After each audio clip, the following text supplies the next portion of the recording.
Ladies and gentlemen, this is the glamorous, this is the fabulous, this is the best looking ring announcer and manager of champions of all time, the voice, Donovan Troi, and you are listening to Mitch, Please.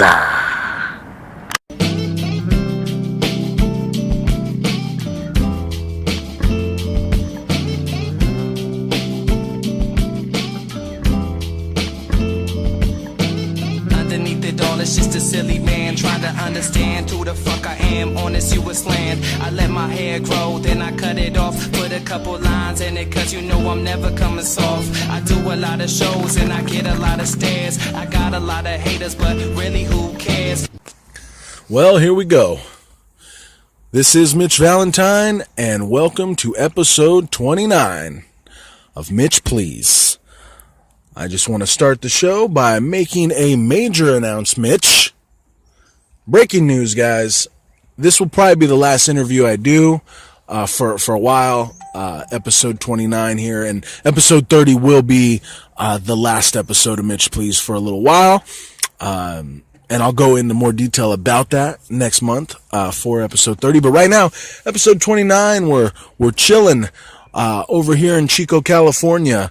And I'm bringing back on the show here a guy that's been on twice before. He's making history here. He told about 20 years or so of his story, and I wanted to bring him back on here to tell a little bit more. Representing Nothing Left, I give to you the man that tells it like he smells it, the one and only Bradley Rotten. Hey man, thanks for having me on again. Well, you know, I knew I had to get you some food. I had to really, convince you. Really hard to get in here and talk to me for 45 minutes. It's a hard thing to do, you know, to sit with me for 45 minutes and talk. I mean, it's excruciating, I'm sure, but you have a great story, bro. I wanted to bring you on. That's why you're basically my last guest, because, you know, I think we've talked about so much wrestling over the years, and we have a lot of the similar mindset, and we enjoy the podcast scene, and we enjoy all this stuff, man. Me and you probably love wrestling more than just about anybody I know, and we're just obsessed with it. I think we're almost like infected with wrestling obsession, you know, and you had a great wrestling career, and that's kind of where we left off last time. Was your first day at training. So I want to talk about your music too, because that's a big deal, and you're still pursuing that. But I really want to focus on your wrestling career, man. So like your first couple months of training, what was it like? Wow. We talked about Drake and I, and so that's how I kind of got in, was Drake Nelson. We were living together. And and by the way, I think all of us in wrestling have like obsessive compulsive behavior, and we focus it on wrestling. Because even though I'm not currently working in wrestling, I still obsessively watch the shit like all the time. Like my TV is constantly like has wrestling. So I think we focus our obsessive compulsive behavior with, you know, our love for wrestling. That's where I'm at, man, because like 2 years ago today, I had my last match, right? But like, I watch more wrestling now than I ever have, and I haven't wrestled, or I'm not even in the business either. Neither one of us are in the business, but we're still so obsessed, and we still watch it and love it so much. So I mean, after years and years of doing that, what was it like learning the ins and outs, bumping, rolling, you know, being in a class of people with the same passion? Drake and I, we would go, and I remember Drake, you know, kind of giving me a few of the what's up, and he was like, well, best advice he could give you is just listen. And then he told me about, you know, the shaking hands and how to act when shaking hands with veteran wrestlers and the trainers, and like, you know, just to be polite. And then then we would kind of fuck around and just talk about wrestling and stuff on the way there. And that's kind of how Bradley Rotten came about. We were already talking about Bradley Rotten before it was like a thing in PCW. Like, he would come home and he'd be like, hey, Rotten, you know, like just around the house, he would just call me Rotten.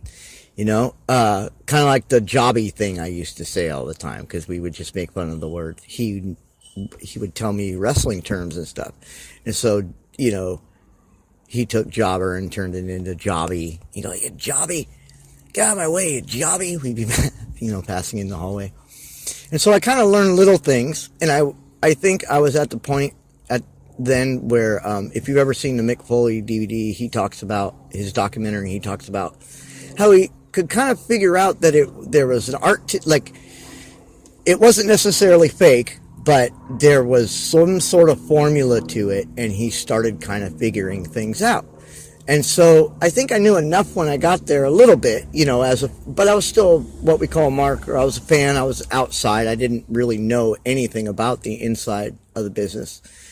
I hadn't even, other than maybe Mick Foley's book, if it was out in that time, I don't even remember. But I don't even think I read like a smart wrestling book. The closest thing I read was Pro Wrestling Illustrated.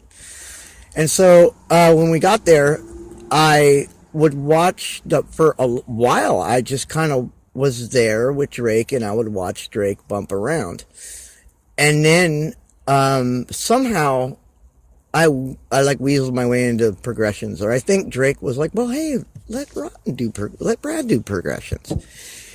And Skitzo was there, so that would be the answer for why it took so long for me to maybe even get in the ring for progressions, because he was old school.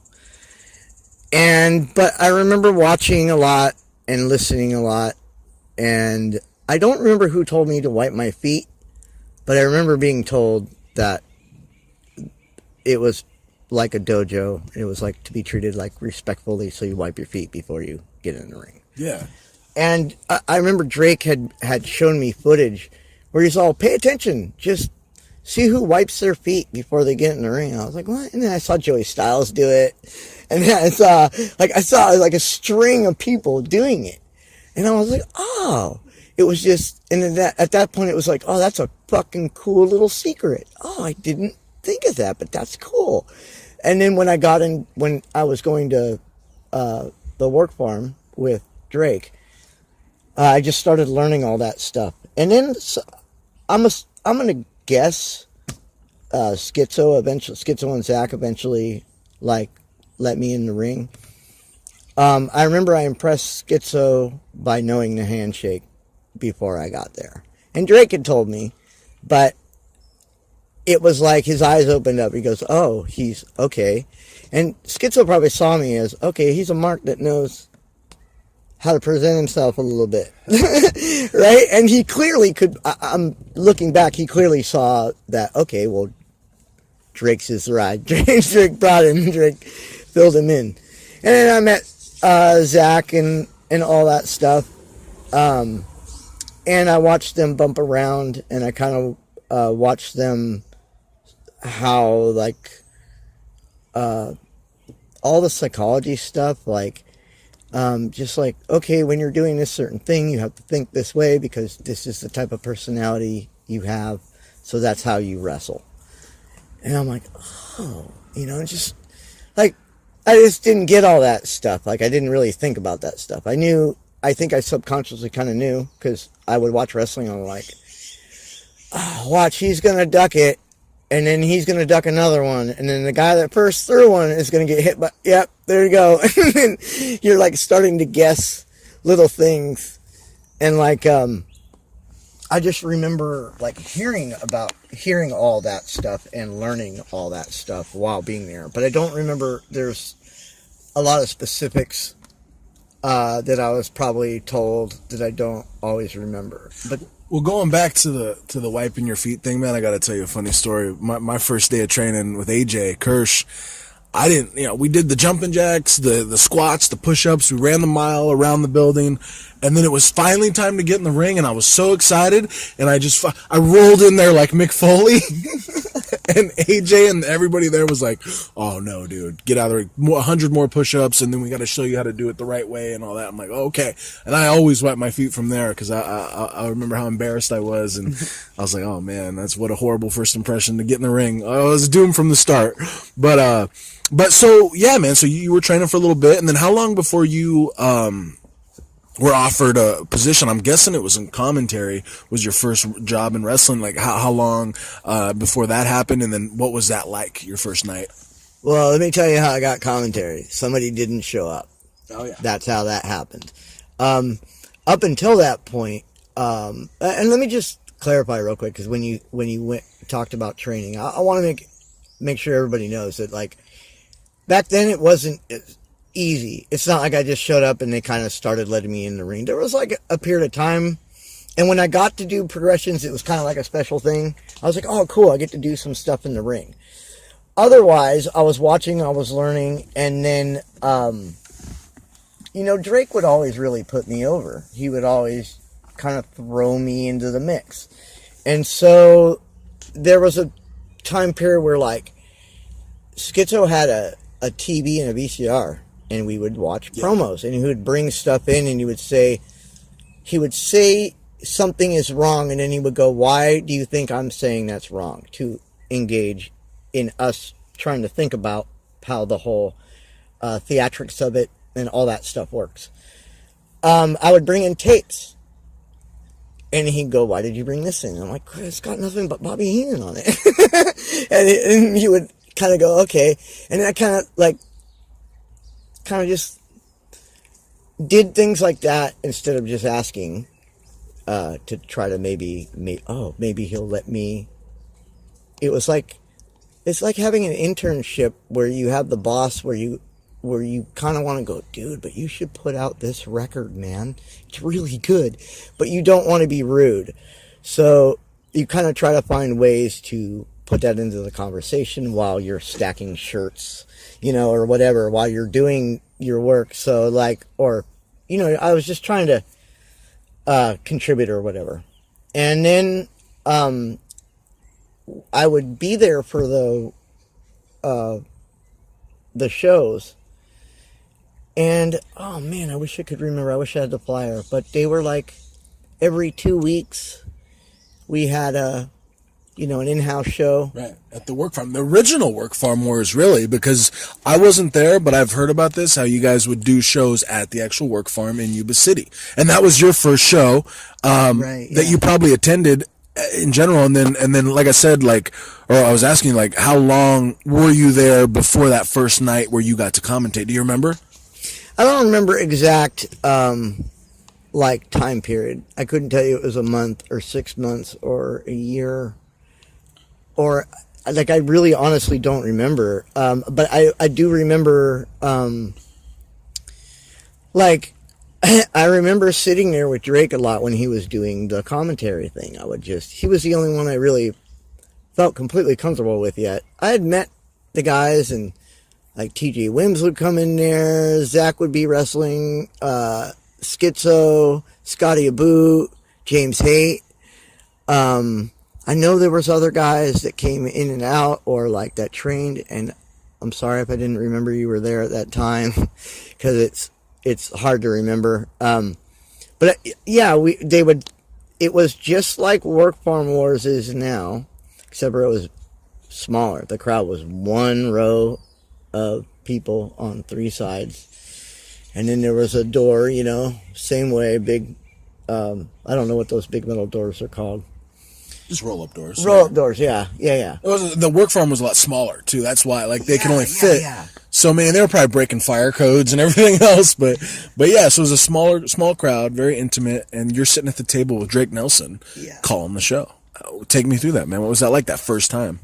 Well, it was just doing it in front of an audience. We used to drink 40s. This is back, when we both drank or whatever, drank a lot, and we used to drink 40s and watch all my old videotapes and just turn it down. I used to piss my sister off so much. What are you guys doing in there? We're doing commentary. And then we would do it, we would also do it, we would just do that all the time. Not just when we drank or whatever, but we would do commentary on old tapes and stuff. And so I think going in, we both kind of had a chemistry. We were living together, so. No doubt. I just remember him pitching it to the guys. Someone didn't show up, and everyone was like, well, we don't have anyone to do, who's going to do commentary? Who's going to do, you know. And then it was like, I think there was a question of Drake doing it himself, and then I think that's when Drake kind of pitched me or something. But I remember sitting at the table, right? It was kind of right at the ring. It was separated from it, but there was so little space. But we pushed it back as far as we could, so if that door needed to be open, we were right there. You know, there was communication. And I just remember him going, well, why don't we have Rotten do it? It was the same thing. Why don't we have Brad do it? And then I remember everyone kind of looking at me, and then I was like, kind of like, I didn't know what to say. And Drake was like, Rotten can do it. He's like, I guarantee, you know, like, then there was like a whole like little like, yeah, of course he can do it. And then Drake encouraged it, was like, yeah, come on, man. And then I don't remember if I did it on a video, like in front of a footage or something with Drake or anything like that. I think I just did it. And, cause Drake was in charge of like and this is, think about this. This shit was old school. So Drake had a TV and a VCR, and then one camera connected somehow to the VCR or the TV so that he could see it and record it. And then he had a soundboard that he worked. And none of us knew. I'm sure when he first did it, he didn't know. He just messed with it. Well, was he playing their music also and doing ring announcing? Like, because I remember him briefly telling me about this. It was just like, man, he was just doing so much, and you guys were all set up. I couldn't say for sure, but yeah, I remember him doing a lot of stuff like that. I do. I remember him, like I said, he would film it, and kind of like somebody would have the camera. I don't know if it was his camera. I think it was, though. Or it was somebody's. And then he would have the soundboard, and then he would have us doing commentary. And then I couldn't say who for sure, but I'm pretty sure Zack and Skitzo gave me advice. I feel bad not remember the exact advice I got. You know, those are things that you usually remember. But just like, hey, put over, you know, this guy this way and talk about that guy that way, and this is why, and all of that kind of stuff. Like, and then there was a lot of like, hey, good job. Like, I remember one time I did a show, and I said something like, so much action, the cameraman can't even keep up with it, because they were doing something outside. And I remember Skitzo going, good job, Rotten. Like, good job to kind of, like, put over, but then hide the fact that the cameras were a little shaky, and they were running outside, and all that stuff. That's what a good commentator does, man, is he covers up. Like JR does it so much, where he'll cover up a mistake, but it'll just sound so smooth and like, oh yeah, well of course, JR, yeah, I mean, you know, Yeah. So, no, I hear that, man. So you did that for a while, like I don't know, I'm guessing you probably don't remember how many shows or how long you commentated, but I remembered that there was a lot. It was a lot of work farm shows, and I did those for a real long time until the Soul Survivors. Which was whatever. I don't remember all the order of the events back then. It's Soul Survivors 2002. It was Scotty Aboot and James Haight against Malachi and Corey Dayton, I believe, for the tag team championships in a ladder match, something like that. Because I remember it was Austin Avalon, but why does that? That is Malachi. Malachi was Austin Avalon before he was Malachi. And the big guy did the choke slam, you know what I mean? Yeah, so it was him and Corey Dayton, because I remember Corey Dayton took a nasty last resort off the ladder, broke the ring, and I just remember watching the DVD with you, and I had the DVD for a while, and then I gave it back to you. Yeah, I haven't watched it in a long time. I was just that's Scotty's DVD, so I was just like really overprotective of it, because he gave it to me. Well, I I think he loaned it to me. He was staying at my house for a little while. He had his jaw was wired shut. Oh, that I got to tell you that story. That story was fun. That was a lot of 40 ounces and nothing but wrestling. Nothing but wrestling. Like, I would just hang out with him and watch wrestling, and he would explain his stuff. You see that? You see that? I remember that. That shit's right there. And I'd be like, this is the fucking coolest thing ever. This is like the greatest. Like, Yeah. I remember going out drinking or something with Scotty as well with the wired jaw, bro. It was a good time. But so did Scotty just basically bring you out as his manager that night in 2002 at Soul Survivors? Because, which is, I'm guessing, like November. So we're looking at about 15 years ago this month. wow. A great year too, man, 2002. But I mean, was there a way you transitioned from commentary to manager, or just all of a sudden, hey, we're gonna have Rotten manage us, so he comes out with us? No, yeah. There it seems to be a whole process the whole way through.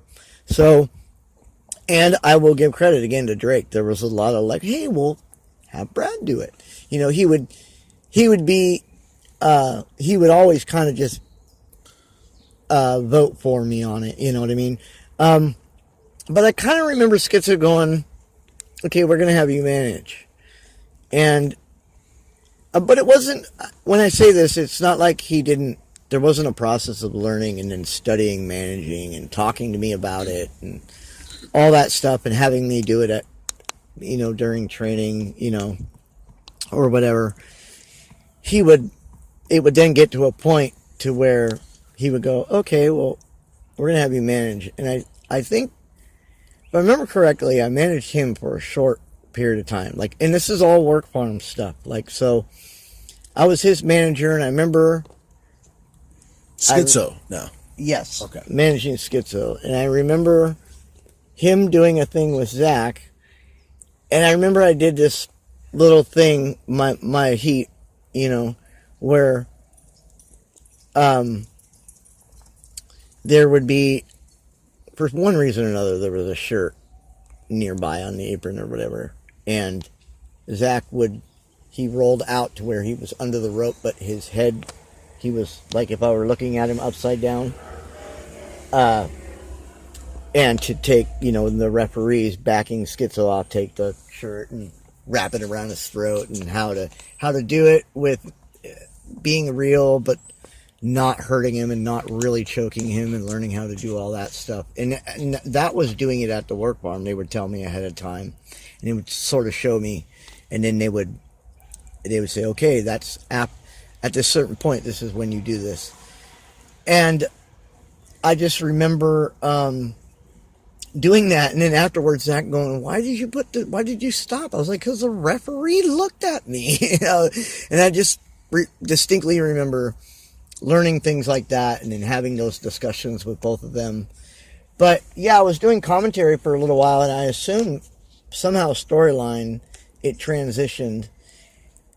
And I hope it doesn't sound conceited or like rude, but I think that Skitzo and Zack sort of got, okay, he loves Bobby Heenan. So, well, like, maybe in the back of their minds, they thought, well, maybe we can find a way to, like, fit him in that way if he shows that he can do it.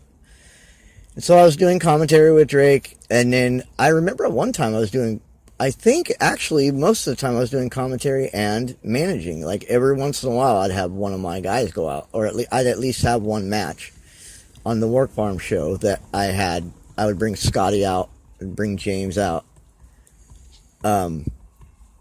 Which was funny because we'd leave the door kind of open, and I would just circle around the door and then go through the entrance, which was the front entrance of the building. It was so funny, but we made it work. And I just kind of remember going out with those guys, and then in commentary, I would put them over, kind of like I used the Bobby Heenan thing. That's what I was trying to do. Yeah.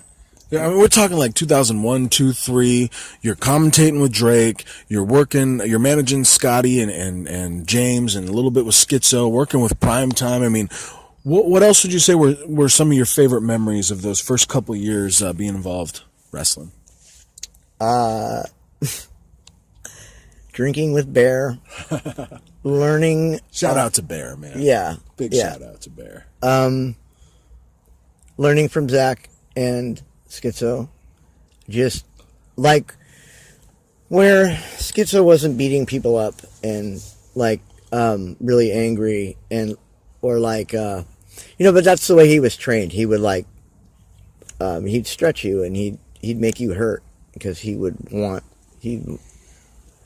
I guess that was their way of weeding out the weak and getting the strong, or the ones that are really passionate about it, really want to be there. So learning all of that, because some of that stuff was scary.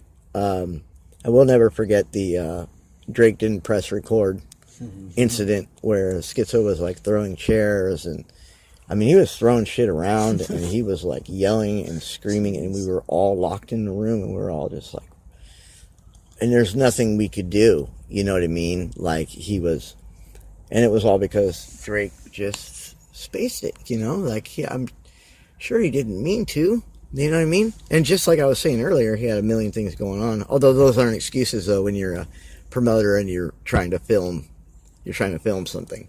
So, learning lessons like that where you're just like, fuck, dude. Okay, damn. Dude, I remember one time, I'm so lucky Skitzo didn't fucking beat the shit out of me. I called him out on swearing on TV.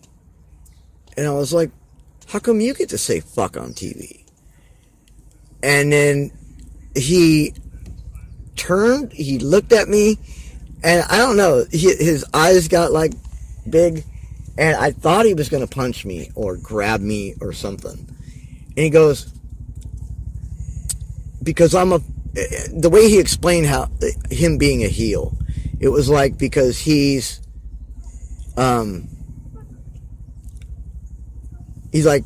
like explaining that I was a manager and although I'm a heel, he's a wrestler, and he's kind of putting fear in people by being a heel and by saying that, because it has more meaning and more importance when he says it as in comparison to me just saying it just because I want to get heat by saying fuck off to one of the audience members or whatever. Well, you might be rotten, but he was straight psychotic and nuts, man. Skits. I mean, I get it, but I really, I feel that it shouldn't be said at all, but that's just me. Right. But it was the early learning of, okay, but this is why I'm, right. He could have, and I've seen him slap other people when they asked him questions like that, and so I just remember those lessons were like, oh, okay. And then I kind of backed off a little bit. Because if everybody says it, then it loses its power, Right, like, yes. yeah, and you're learning that, and I get that. And during this time also, Brad, you're, continuing to pursue your music, and there was a good amount of time where you kind of left PCW, left wrestling, 7 or 8 years, right? And you were just pursuing your music. So if you don't mind, just take me through like how you kind of transitioned from kind of getting away from wrestling and just focusing on your music here in Chico. And there's some great stories also that I want to talk about with that. But how did that all come about? Well, really, honestly, I didn't really quit PCW. I mean, I just couldn't do it. Drake was my only transportation, and I didn't, which has been a conflict for a long time. But I don't have a whole lot of money to get a bus to Yuba City or whatever. So, but it wasn't a bad thing. I remember Skitzo was kind of like, he said some things that didn't sit well with me, but I don't, and this is like old school. This is like on computer, like chat rooms. The old NorCal Uncensored? Yeah, no. Well, yeah, I kind of remember that. But no, it was like a personal message, but it was just like, I forget what I aming me or whatever. Okay, yeah. But I got no hard feelings on that. Like, I mean, what was I going to do? It wasn't an excuse, but I just didn't have a way to be there, which was unfortunate. But I always supported them anytime. Like, it's weird. I feel like I did promotion for them for 8 years without like really even thinking about the fact that I was kind of helping promote them, because I'm a wrestling geek. So like Drake and Tom Bocci would give me flyers. Like they give me stacks of flyers, pretty big stacks, and they'd be like, hey, take them out, take them to the record store and shit. And I did that for a long time. Like I always promoted PCW and always talked about it. Like I always tell people, I'm like, we have a wrestling promotion here near our town, right? We have a wrestling promotion in Yuba City. And they would come to Chico like every once in a while, but I don't remember them. Oh, there was, well, right before I came back, they did a show with Tom Bocci, a territory thing, and it was at the warehouse that was a video store called Paradise Lost. But anyways, going back, I just kind of like couldn't come, and as far as I remember, I don't remember there being any like harsh feelings with Zack and I or anything. I think he understood, I think he got it. I think he didn't think that I like was trying to stiff him or bail out on him. So then, and I just lived in Chico. Everywhere I've lived, I can't drive. So even when I lived in Southern California, I always took the bus or I had to have someone give me a ride. So everywhere I live is kind of where I'm at. It's kind of where I'm stuck. If I get an opportunity to go out of it, I will, but I don't always get that. So I was just playing music in Chico. I finally had moved out of the house with Drake and my sister, and I moved into Chico. I lived on Normal Street, which I always thought was fucking hilarious that I lived on Normal Street. But it was close enough to downtown. And then I found my way. I found my way into a place called Fulcrum Records, and I met a woman named Renee Stevens, and she had moved her record store from, I think she was around where the coffee shop is, over right next to the Pageant Theater. I think that used to be I think that's where Fulcrum Records used to be. But she had moved it downtown where the shop next to Broadway Pawn is. That was Fulcrum Records. And she had independent music, indie rock, punk rock, hardcore. She had some metal stuff.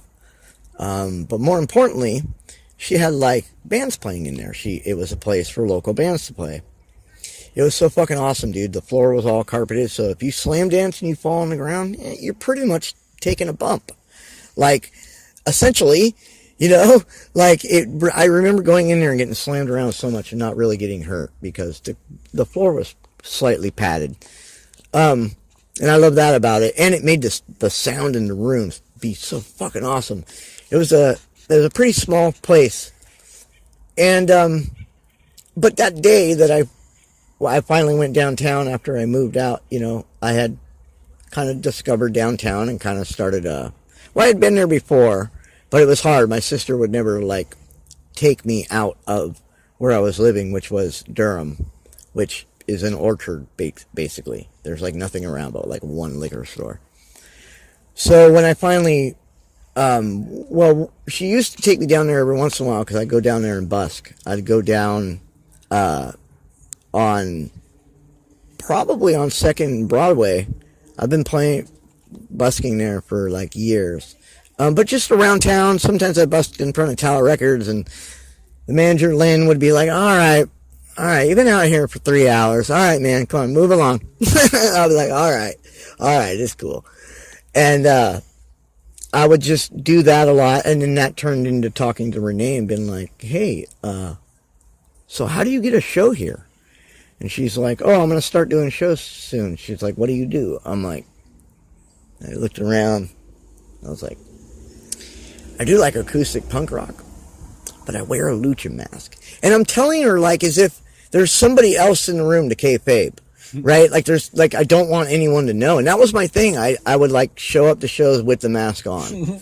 And, because I just felt and maybe it was a mixed match because it was a gimmick. Then I have these very personal songs, which somebody had pointed out to me later. But she just smiled and was like, that sounds awesome. Okay.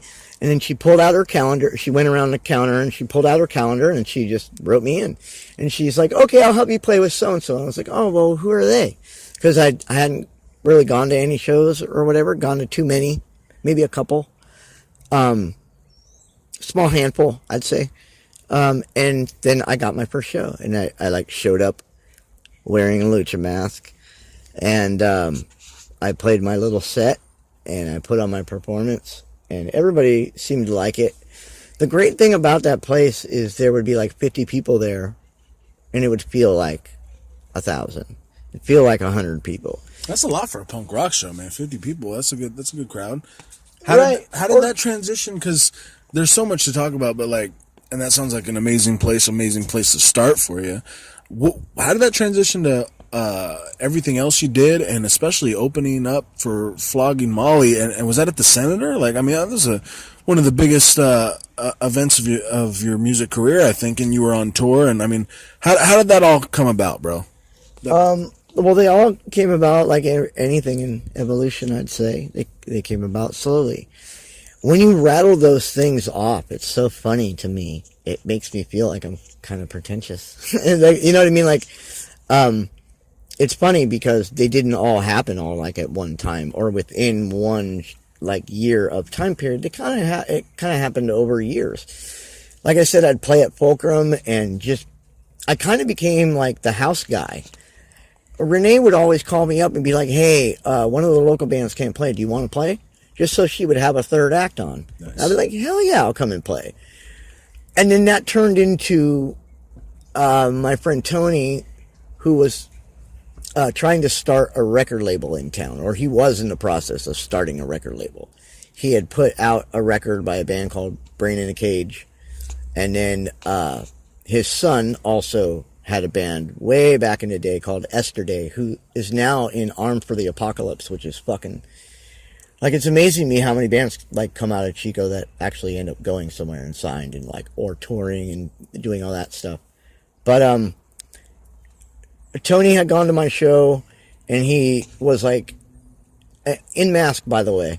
He's talking to me out in front of the show. It was one of those places, like, where you could see the show from the outside. So you could hang out in front of the place, see the show, which became a big argument with everybody. Was like, well, I hate these fucking kids that buy their rock stars. Rock stars were all the rage at the time, at least for those kids.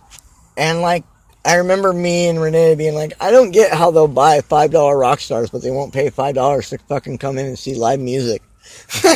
And we would just laugh on that. But there were other times where that place would be fucking packed because they would do like a local festival type of thing where she would just have like, I remember she used to do this thing called When Christmas Attacks, and it was just all local bands doing Christmas songs or doing their own Christmas songs or, you know, whatever. I ended up not doing, I did like 2 Christmas songs. I think I made them up on the spot. You know what I mean? But the whole point was like, I think it was a benefit for something, or part of the money that she would make, it would go somewhere, or it would go to the record store. We all supported the record store. So I did a lot of that stuff. There was a place called the Riff Raff Rock Bar. That was the raddest little punk rock bar I've ever fucking been to. This place was so rad. You walk in and it's basically 2 buildings, but then they kind of became two small buildings that were like hallways. So you'd walk in, and on the left side there'd be one of those sliding doors, rolling doors, and it would connect you to the 2 places. And it was a pizza place, and then the other side was a bar. So you would get your drink. You had to keep your drink in the bar, but you could go get your pizza and then bring your pizza back to the bar. So they made a little technicality to where like it could be a double business, but they bought both buildings, you know, and made them separate businesses, I think is what they ended up doing. But they would shut that door, and then at one point there was a stage in that little corner. There was like a little corner there. It was a tiny little stage. I opened up for a Wilhelm Scream, who is like a really well-known like punk rock hardcore band now, who I love. Like, I played so many shows at that place, And there were, early on in like the Chico music scene, there were a lot of places like that. There, I could name off, it was the same kind of way it is now. There's a lot of little places that found ways to have live music without, and making money off of it and all that, the business stuff. Like in the 15 years I've been in Chico, I've watched so many businesses like become different things. But yeah, we used to have a handful of coffee shops, and I mean we still do now, but I don't know why. Maybe I romanticize it a little bit, but it seems like there was a little bit more. But it all built up over time getting those shows. So like I would play, also we had Tower Records, which is where Pluto's is now. Right. And those two buildings, one side was a record store, music store, and the other side was like a bookstore, which was fucking cool. Back when magazines were like, that's how you found your information. You couldn't just go on your phone, well, then I guess you were transitioning into that. People had like cell phones and stuff and internet, but they didn't like have internet on their phone quite yet. And if they did, it was just starting probably. But yeah, and I used to go play at Tower Records. They'd have free shows. Local bands would play. And then I just did that for fucking ever. Playing at houses. We had a place called the Zombie House. We had a place called the Hell House. And they were all just punk rock kids that like, I kind of, regardless of what type of music you think I play acoustically, because it is kind of poppy and it is kind of like melodic or whatever. It's folk music, I guess. I feel like I play it in a punk rock manner, like, because I'm influenced by like fast SoCal punk, and then the other side, like the fast, Berkeley and San Francisco, like hard punk, and like, so that's kind of how I developed my little gimmick of like I do acoustic punk. Before they were calling it folk punk, which. I think I don't like the name only because it's become a popular thing. So, but essentially it is. It's folk music played by punk rockers. And a lot of guys that are like in bigger bands and stuff, or more well-known, like guys that have established themselves in punk bands, are doing it a lot. But I just kind of did that for like a long time. And then that developed into later on, I got a job at a record store. I'd weasel my way into the record store because I used to go into, and I'd done that twice. I did that with Fulcrum.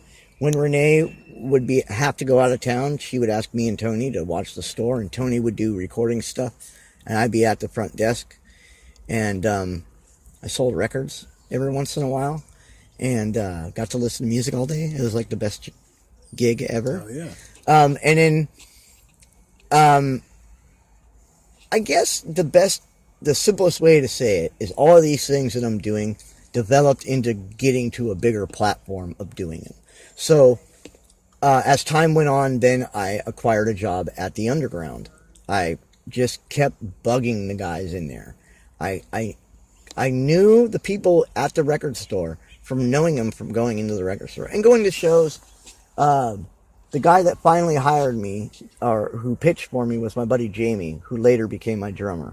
But I had met him in front of a place called Melody. I had bought a DRI record, and he was sitting in front of the Town Lounge, which is another place that no longer exists. It was a small dive bar. It was our dive bar that had like local bands would play there, and he was sitting there, probably reading a comic book, and I said, dude, look what I found. And he was wearing like some band shirt, so I knew, and I'd seen him around.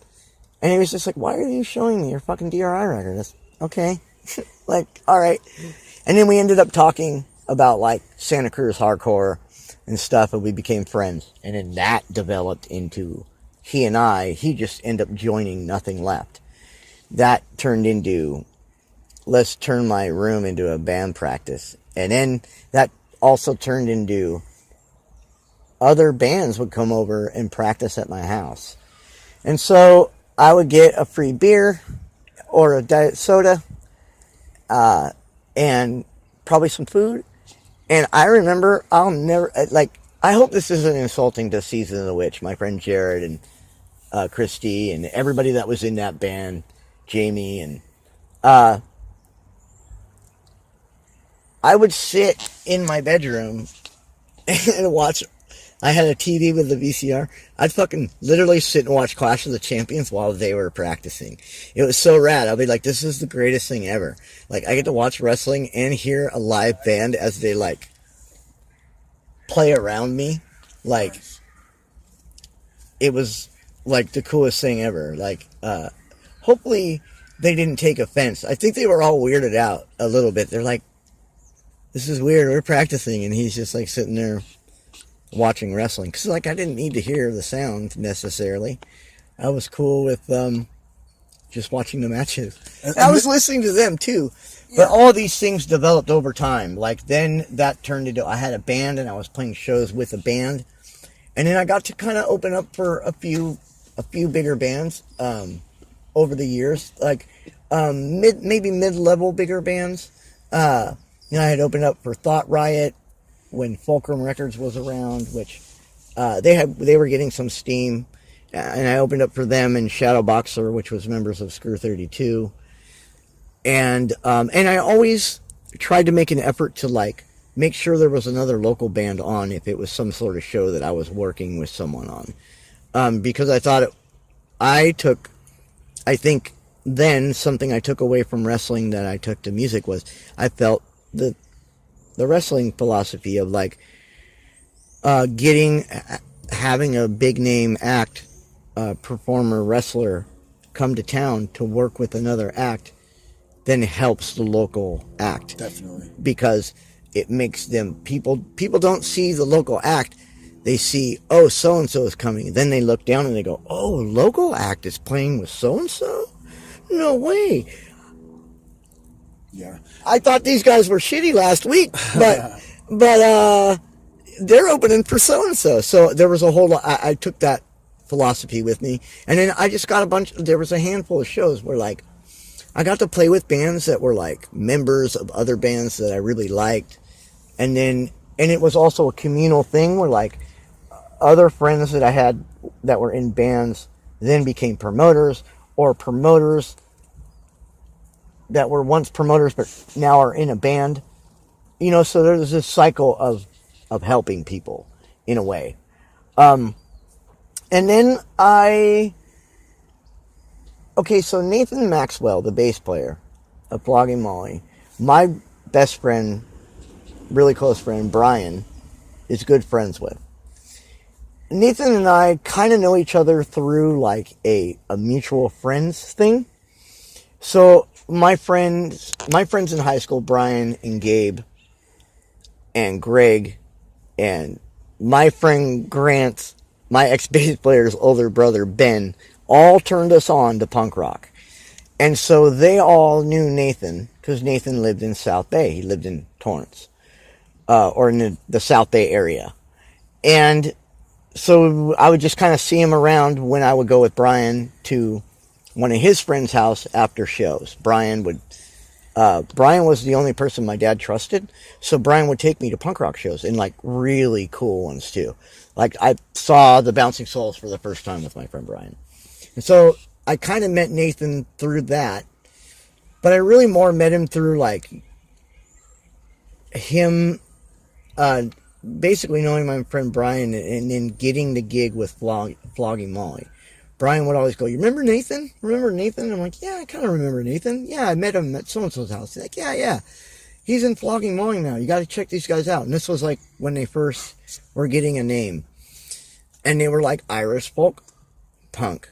Right. And they were really, really good. And you could hear really early on, before they even got on the Side One Dummy, that they were going to like go somewhere. And it was like, dude, these guys are fucking good. He's like, yeah, man, you should, if they, like we should go check them out. And I would go see them play. And I was like, when I lived in LA, I was friends with like all these people that like, I was just a nerd about talking to bands. So I used to hit up the Bouncing Souls. And so when Flogging Molly played with the Bouncing Souls, I kind of met saw Nathan back then, just saw him around. And then so, I had known him through my friend Brian, and when they would come through town, he would get me into shows. And then we kind of like got acquainted sort of, and I'm like, yeah, I'm sure you don't remember me, but I'm friends with Brian Gomez and this guy and that guy. He's like, oh yeah.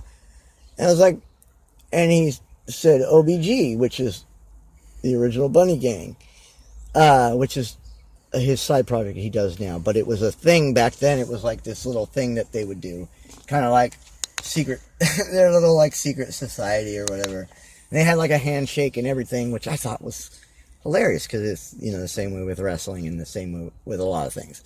And he's like, yeah. I was like, yeah, I never knew that stuff, man, but I hung out with Gabe and I hung out with Brian and stuff. He's like, oh yeah, cool, man. He's like, well, hey, you going to the show? And I was like, yeah, I might. And he's like, well, I'll get you in. And then that turned into kind of like, we would hang out every time they would come through town. And then so my friend Jenny messaged me, emailed me, and she said, and she was working for the college. She said, hey, Flogging Molly's coming. It's like, you should talk to Nathan. And so I was like, and this was like quite a few months ahead of time.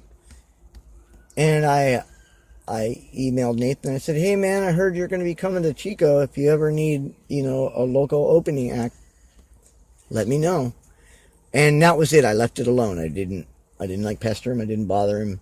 And then I was walking downtown, and I got a phone call. My phone rang. I answered it. And they were like, is this Brad with nothing left? And I was like, yes.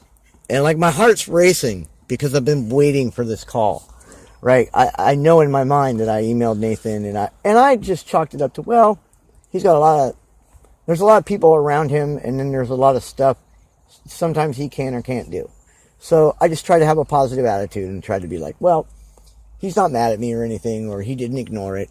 There might be a reason why he might not be able to, but I was hoping.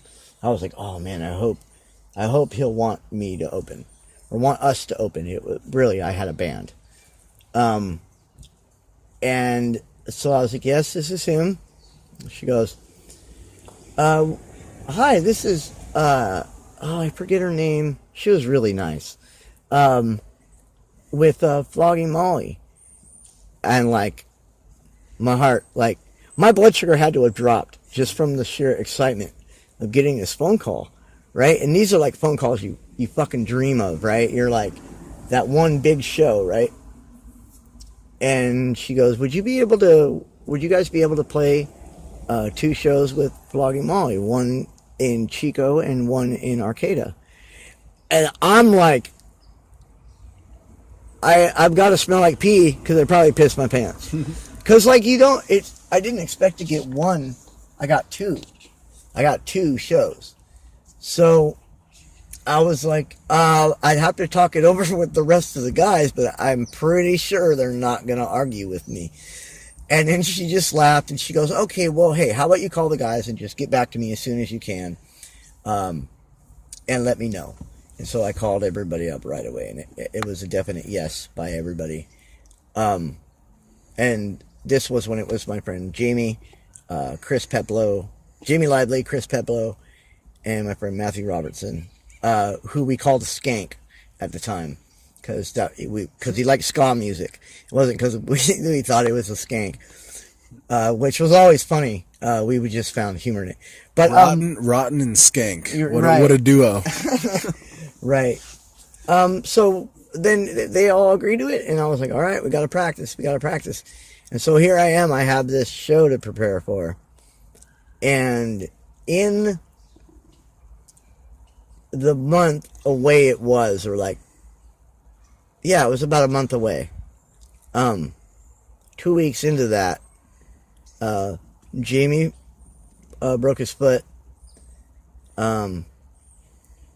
Chris Peplow had kind of like, was like, hey man, you know, I like doing this, but I kind of want to do something else. And I was like, oh man, and that's always heartbreaking. It's like breaking up with your girlfriend or something.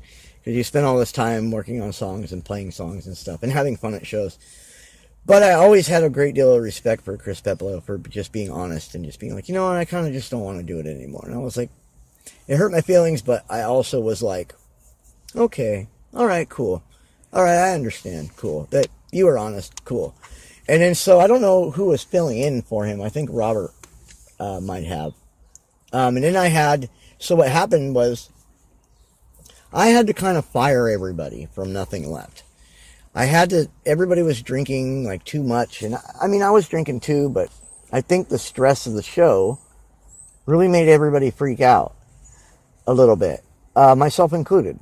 So I kind of had to have this sad conversation with Skank, Matt, that I was like, hey man, I have to ask you to not be in a band. Like, I have to find a band that will not come over, like we always drank at practice, but like showing up pretty drunk before we even get to practice is just, it's just not, you need to be able to play those songs semi-sober to be able to play them really well drunk.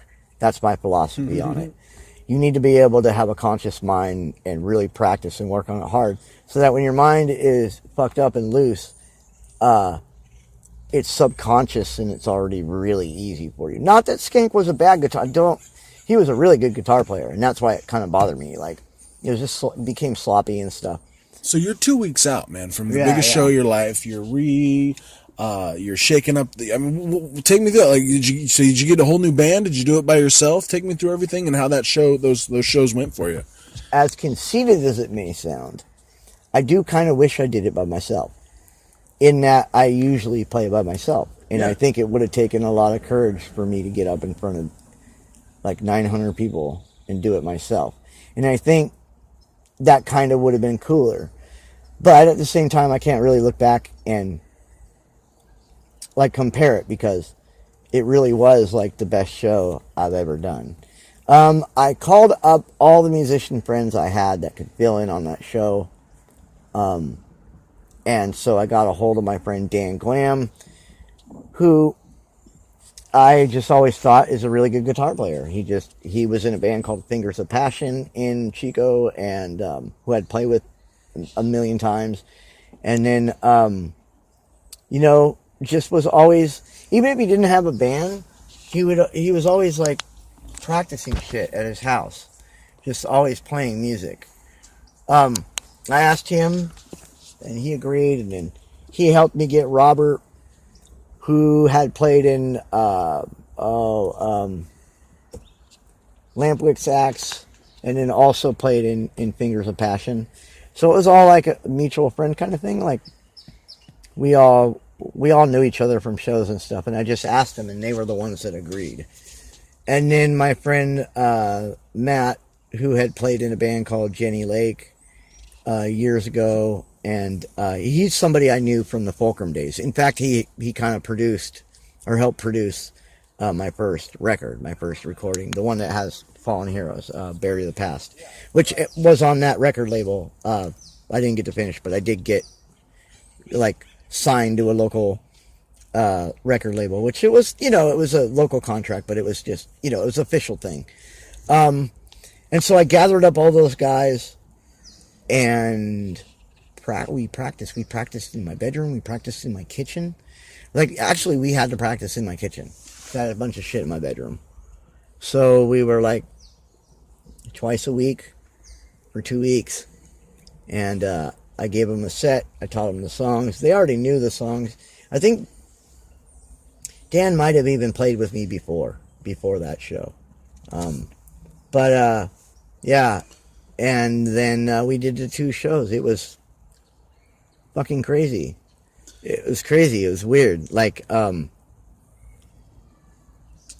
think we got like treated like rock stars. We had like our own backstage. The only thing that I didn't like about it actually was that like we were separated from Flogging Molly and Jackson United. And I like having like, it would be the same thing as like the WCW thing where they had Hogan and all those guys in separate locker rooms. Creates a separation between the performers, which I think is kind of bad. Like, I would have liked to sit down and talk with Nathan, or talk with the rest of the members of Flogging Molly, or talk with the guys from Jackson United. We didn't get to do a whole lot of it. We did some of it, and it was fun. I'm not thankful, but I just thought that was weird. But at the same time, it was kind of cool, because like, all right, this is your guys' room. If you need to get anything out of here while you're at the show, come get us. So it was a little bit of a difficulty if you wanted to like go grab your jacket or whatever. But yeah, and we had not whatever we wanted, but there was like waters and juices backstage, which was cool. Like, we were nobody. We're just a fucking local act, right? Yeah. And this was at the Senator, right? No, this is at the BMU auditorium. Oh. At the college. Okay. So, but real quick, I remember this is what made it really cool. They called me back after I got that phone call, and I had to. It was a weird science, man. I can't say it's all luck, and I can't say it's God, and I don't know what it is, but the weird science and the randomness of it was that I got a phone call. There's a pattern in the randomness. I got a phone call, got Flogging Molly. Then I lost the drummer, had to fire a guitar player, then got a new band, then got a phone call that said, hey, do you guys mind playing second? Because Jackson United has to take off back to LA. They have to take a flight to LA for another show. You guys mind? And here I'm sitting, I'm like, wait, you're telling me I'm now support act? Like, legally, technically, they are, because they're on tour with them. But for one night, I get to play as the second act I get to play right before Flogging Molly, which is like, that's cool. Pretty cool luck. And I was like, well, yeah, no, we don't mind at all. And I'm like, I mean, yeah, of course, we get to play right before Flogging Molly. And she just, again, she was a sweetheart, and she just laughed, and she goes, okay, just making sure you guys are okay with it. And I'm like, we're more than okay with it. And then so, it was just, just doing it was really weird, and I was nervous the whole time. Like, I was like I was in PCW when my mind is going, and you know my mind is going, and you know that's why I'm not talking, because I'm thinking about shit.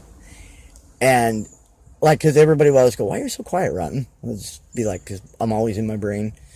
And it was like that times 1,000. Like, even when people came up to me, it was like, I wasn't rude, I don't think, but I wasn't as, like, oh, yeah. Like, I was excited, but it was just, I was in a different mindset the whole day. I was so nerve-wracked, especially right before the show. I bet. I mean, and nerve-wracked, like, I was nervous about it, but I was also, there was like this weird excitement all day long. Was like, it was the greatest day ever. Like, it did, like, my whole day was consumed with being ready for the show, because everything I had to do sound check early, and then I had to be there. It like doing a wrestling show, man, like, where you're like, okay, even if I don't set up the ring, I got to be there when the ring is being set up. I got to show up early. I got to say hi to everybody. I got to make myself known, see what's up, get my body and my brain familiar with the territory, the building. How do I get in? How do I get out? How do I get around the backstage? Where do I get my water? Where do I, like, I think about these things. You know, I try to anyways. And you do really more in process of doing it. But it was just, like, so exciting. And then everybody, all my friends were like, dude, you excited? You excited? I'm like, yeah, dude, yeah, I'm playing with Flogging Molly. It's cool. Like, not only are they a band I like, and not only are all of them really good people, they're all really nice. They really are. They're fucking down to earth. Like, they're real musicians, dude. They're not like, they don't have pretentious fame. They're not like, I'm full of myself and I know I'm, you know, better than people, you know. And I'd hung out with Nathan at the bar and stuff after shows when they would come to Chico. So, that whole process was cool. And then after sound check was just really nerve-wracking. And then it was like, then the show was just like, it was like insanity. Like 1,000 people just screaming, going crazy. Jackson, I remember Jackson United played, and we were hanging out backstage going over the set list. I remember normal show routine, go get an energy drink and a juice in case my blood sugar gets low. Me and my juices and my liquids. But yeah, and then I ate something. I think we all went to go get a sandwich or something. We all went to eat together as a unit. We're like, oh, this is cool. I think. I don't remember. We might have just met up afterwards or something. But then I remember catching Jackson United and Dan Glam turning to me and goes, hey, one of the members from the Foo Fighters is opening up for us. And he smiled real big, and I smiled real big, and we both had a laugh, and it wasn't like a pretentious thing, it was like we were just kind of having a laugh at how, wow, isn't this crazy, like, isn't this cool, like, wow, how lucky are we, right? And then, I remember, there was, my friend Jamie who had I was working at a tattoo shop at the time, I was like, kind of like, being a shop monkey, and I remember my friend Jamie one of the tattoo artists there had a friend that did video editing, so he was going to film me, and he ended up being there, and so right before we were going to play, like right before we were going to load our shit in, he interviewed us, and that's the footage you see if you look up Nothing Left Chico on YouTube. You'll see that interview. It'll say Nothing Left 2008. That's the Flogging Molly show.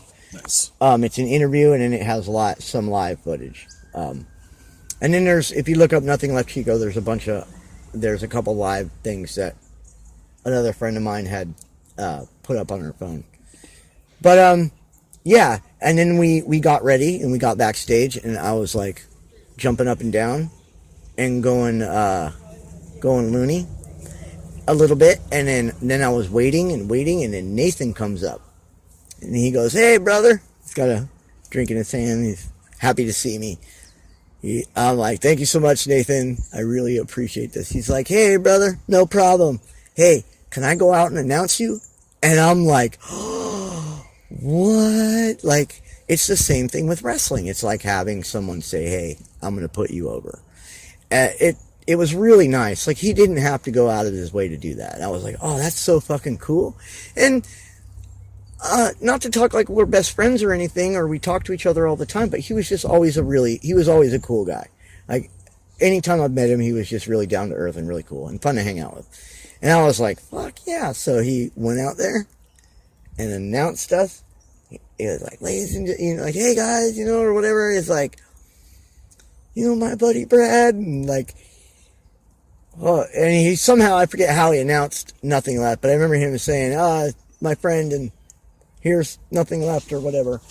And then, as he came to backstage, he gave me a hug, and then we played, and it was really weird. Oh, I forgot about that. Yeah, he announced us. But he announced me because the first part of the first song was just me playing solo. Because the way we had planned it was that I would play the first verse and the chorus. And then as I'm doing that, they would walk up, and then when the second verse kicks in, or the second chorus kicks in, or whatever, they would kick in, and it would be all big, and then I would play with the band, of course, the rest of the show. And it's weird, man. I don't remember much of, like, I remember it, but it just seemed like 30 minutes went by so fucking fast. Like, it went by so quick, and oddly, I wasn't afraid of the audience. I didn't freak out. Like, I maybe said some things on the microphone. I did this whole spiel about, like, I do this song called This Machine Kills the Industry, or we did that song at the time. And it's really just kind of about, like, not getting paid for being an artist, and, like, and kind of like MTV, the whole MTV era of, like, and the whole era of, like, reality TV, like following somebody around with a camera and then it being edited to be news or documentary when it's really just like some producer creating this image that may not be true. And I wish I kind of hadn't said it because it kind of didn't fall in the times. It kind of just sounded cheesy, but I think the audience got the song. The coolest thing was when I wrote a song called "We Shattered the Past," and it basically is just a whoa, it's just a whoa kind of thing. And even though they weren't my words, having 900 people singing whoa with you is the fucking most amazing thing in the world. Like, I honestly can't describe it to you. It goes beyond that feeling of getting choked up and wanting to cry, even though you're almost in, it's like a crazy feeling because you're almost in like the Joker delusional, like I'm gonna cry and I'm laughing hysterically because I'm crying kind of thing, where like you get this weird, it's like it's a burst of adrenaline emotions, because while you're doing it, when you take a second to realize and look and see the light on the audience, when they light up the audience, that there's a lot of people, like you see the big circle pit happening. I'm like, fuck, they're slam dancing to my music. Like, when you see it in a big level, and don't get me wrong, it's fun in a small level when you have 100 people in a room, and that's great too, because the audience is right next to you. But to be up on that stage and like to see that, it's like, it's fucking crazy, dude. It's like, you feel like you're kind of dreaming. It feels like a dream. No, that's awesome, brother. I mean, it sounds like one of the most memorable experiences you've probably had in your career and so far. And shoot, man, we're over an hour in here. I do want to get to some wrestling here to close out the show. I mean, it's gonna be hard to top that. You know what I mean? In the music world, to be able to do what you did with Flogging Molly, that's awesome. Well, wait a minute now. I got to do a lot of cool things in wrestling too. Like, that's what I'm saying. And art in general, like everything I've done in my 15 years I've been in Northern California has been good in the grand scheme of things. It's just hard to see when you're in when you have the smaller perspective. But when you look, now that you're reminding me, you're making me look back on it. When you put it in a small, you know what I mean? When it's one day today and we're talking about cramming all these things in one thing, it makes it seem bigger because it's a lot in a short period of time, you know what I mean? But there was a whole evolution in a process of getting to do those things. Same thing with wrestling. Yeah. There's like a process to it. Which brings me to like when we met, man, like I get you brought it up earlier at the 2009, it was a show at the Paradise Lost. I wrestled Paul Isadora. You were there. You actually carried me. I took a couple choke slams. You actually carried me to the back, and that was the first night we met. From there, it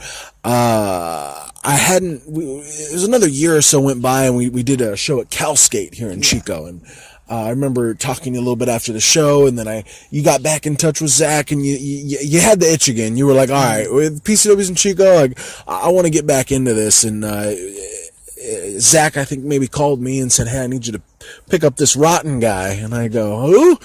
And I thought your name was Randy Rotten, actually, for some reason. I know. I remember that. That was funny. I remember you said that over the phone. I remember when I called you, I was like, look. And I realized how it sounded, you not knowing me, like I'm asking for something from the company, but I was like, look, my only thing is like, I don't have a car. And then I'm always worried about my diabetes. So I'm like, sometimes I might need some juice. I remember you messaged me back, or you called me back and you're like, I don't know about juice. Like, but you can probably get someone to give you a ride. It's like, I don't know, man. I don't know. He's like, so you're like, so who are you? Like, and I'm like, well, I'm Bradley Rotten. And I feel stupid going by my gimmick, but like, I have to explain to you who the fuck I am. Right. So I'm like, well, I used to do PCW with Zach or whatever, however I said it. I was like, yeah, I'm Bradley Rotten. I used to manage, and I used to manage in PCW. And then you're like, Randy Rotten? And I'm like, no, Bradley. Oh, Randy Rotten. And I'm like, no, Bradley. And then you kind of kept calling me Randy Rotten. I thought I had a great ring, the double R. And then I remember, man, it was your first day back at the work farm in Loma Rica.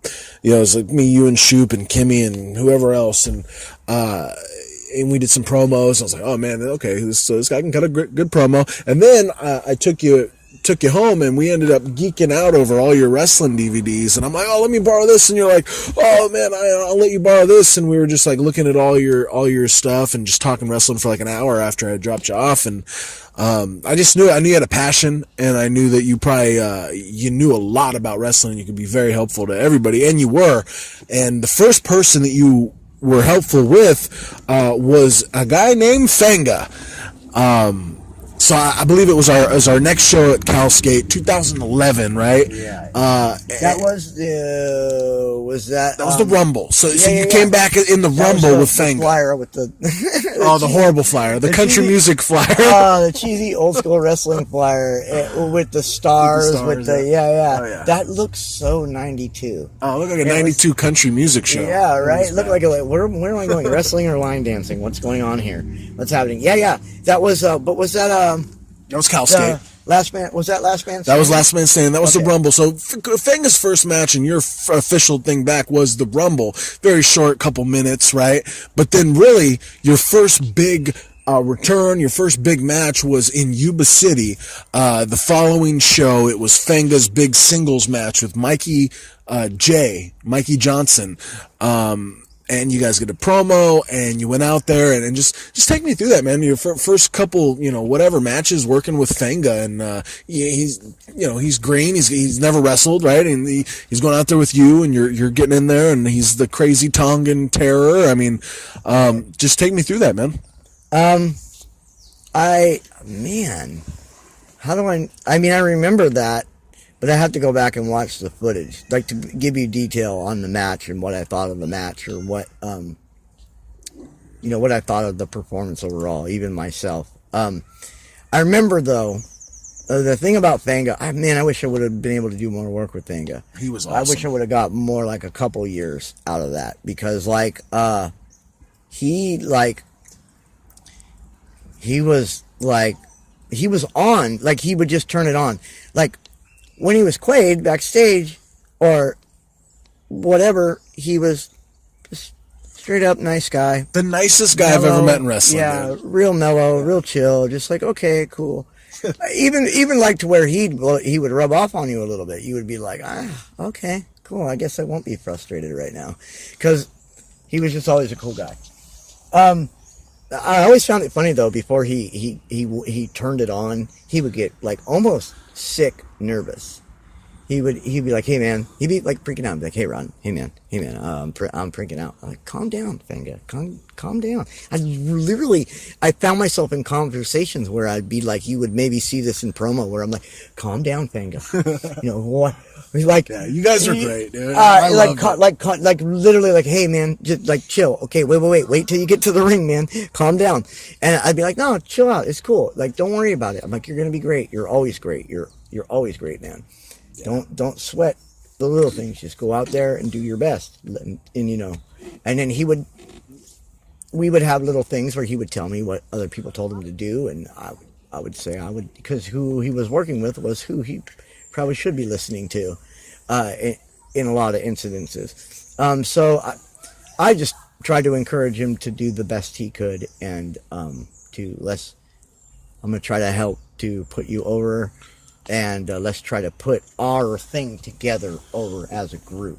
Let's not, not me just put him over, and not him just put me over, but by us doing what we do together, we kind of put each other over. Like the audience thinking he's a badass, but hating him partly because of and you. Mainly because of me. That was exactly what it was. Right. The thing too, I mean, God, like you guys only did FANGA only had 10 or 15 matches. Yeah, right. Yeah, it was a 2-year run or so, and he worked with Shoop and Samurai and Primetime and Chico Lopez, but I thought his best stuff with you and him was with Matt Carlos for the Inter California Championship. I thought that was the best matches he had, and just entertaining, the dynamic with you out there and getting involved with Carlos and taking bumps, and just take me through that first couple years back with FANGA. What stood out to you the most? What most fun you guys had together, you think? Oh man, I forgot about the Matt Carlos match. There was 3 of them, I think. Yeah. I kind of remember that. Well, I don't know why. Like, I have a really hard time with memory unless I'm reminded of it, or this is something I've actually been evaluating a lot. Because a friend of mine had told me that I don't pay attention, and I think that it's not that I don't pay attention, but like if I meet somebody once and then I don't see them for like 3 or 4 months, I might not remember that I met them, or I'll be like, I met you, right? Kind of like not sure. Well, and that's happened where like I meet somebody and I don't see them for a year, and I'm like, I did meet you? Oh, I'm sorry. So there's some of that happens, but yeah, I remember those matches. I remember working with Matt Carlos being fun, and I remember that whole thing was fun because it got over. Like, people believed FANGA's character, and when I say believed, I mean even to the point of like people that are smart enough, and most fans are, they know we're putting on an act, but they're believing for that moment. Even when they go home and they go, oh yeah, that's right, he was acting. Man, I wonder what he's like as a normal person. But being at the show and believing that he was FANGA was pretty cool. Yeah, I don't remember a whole lot about the matches. I know I had a bump spot. Did I have a bump spot in all of them? I think I might have. A lot of it, yeah. For the most part, man, you were always getting involved, always cutting a promo. Yeah, I remember a lot of apron bumps. Yeah. Like I get up, distract, get knocked down. Yep.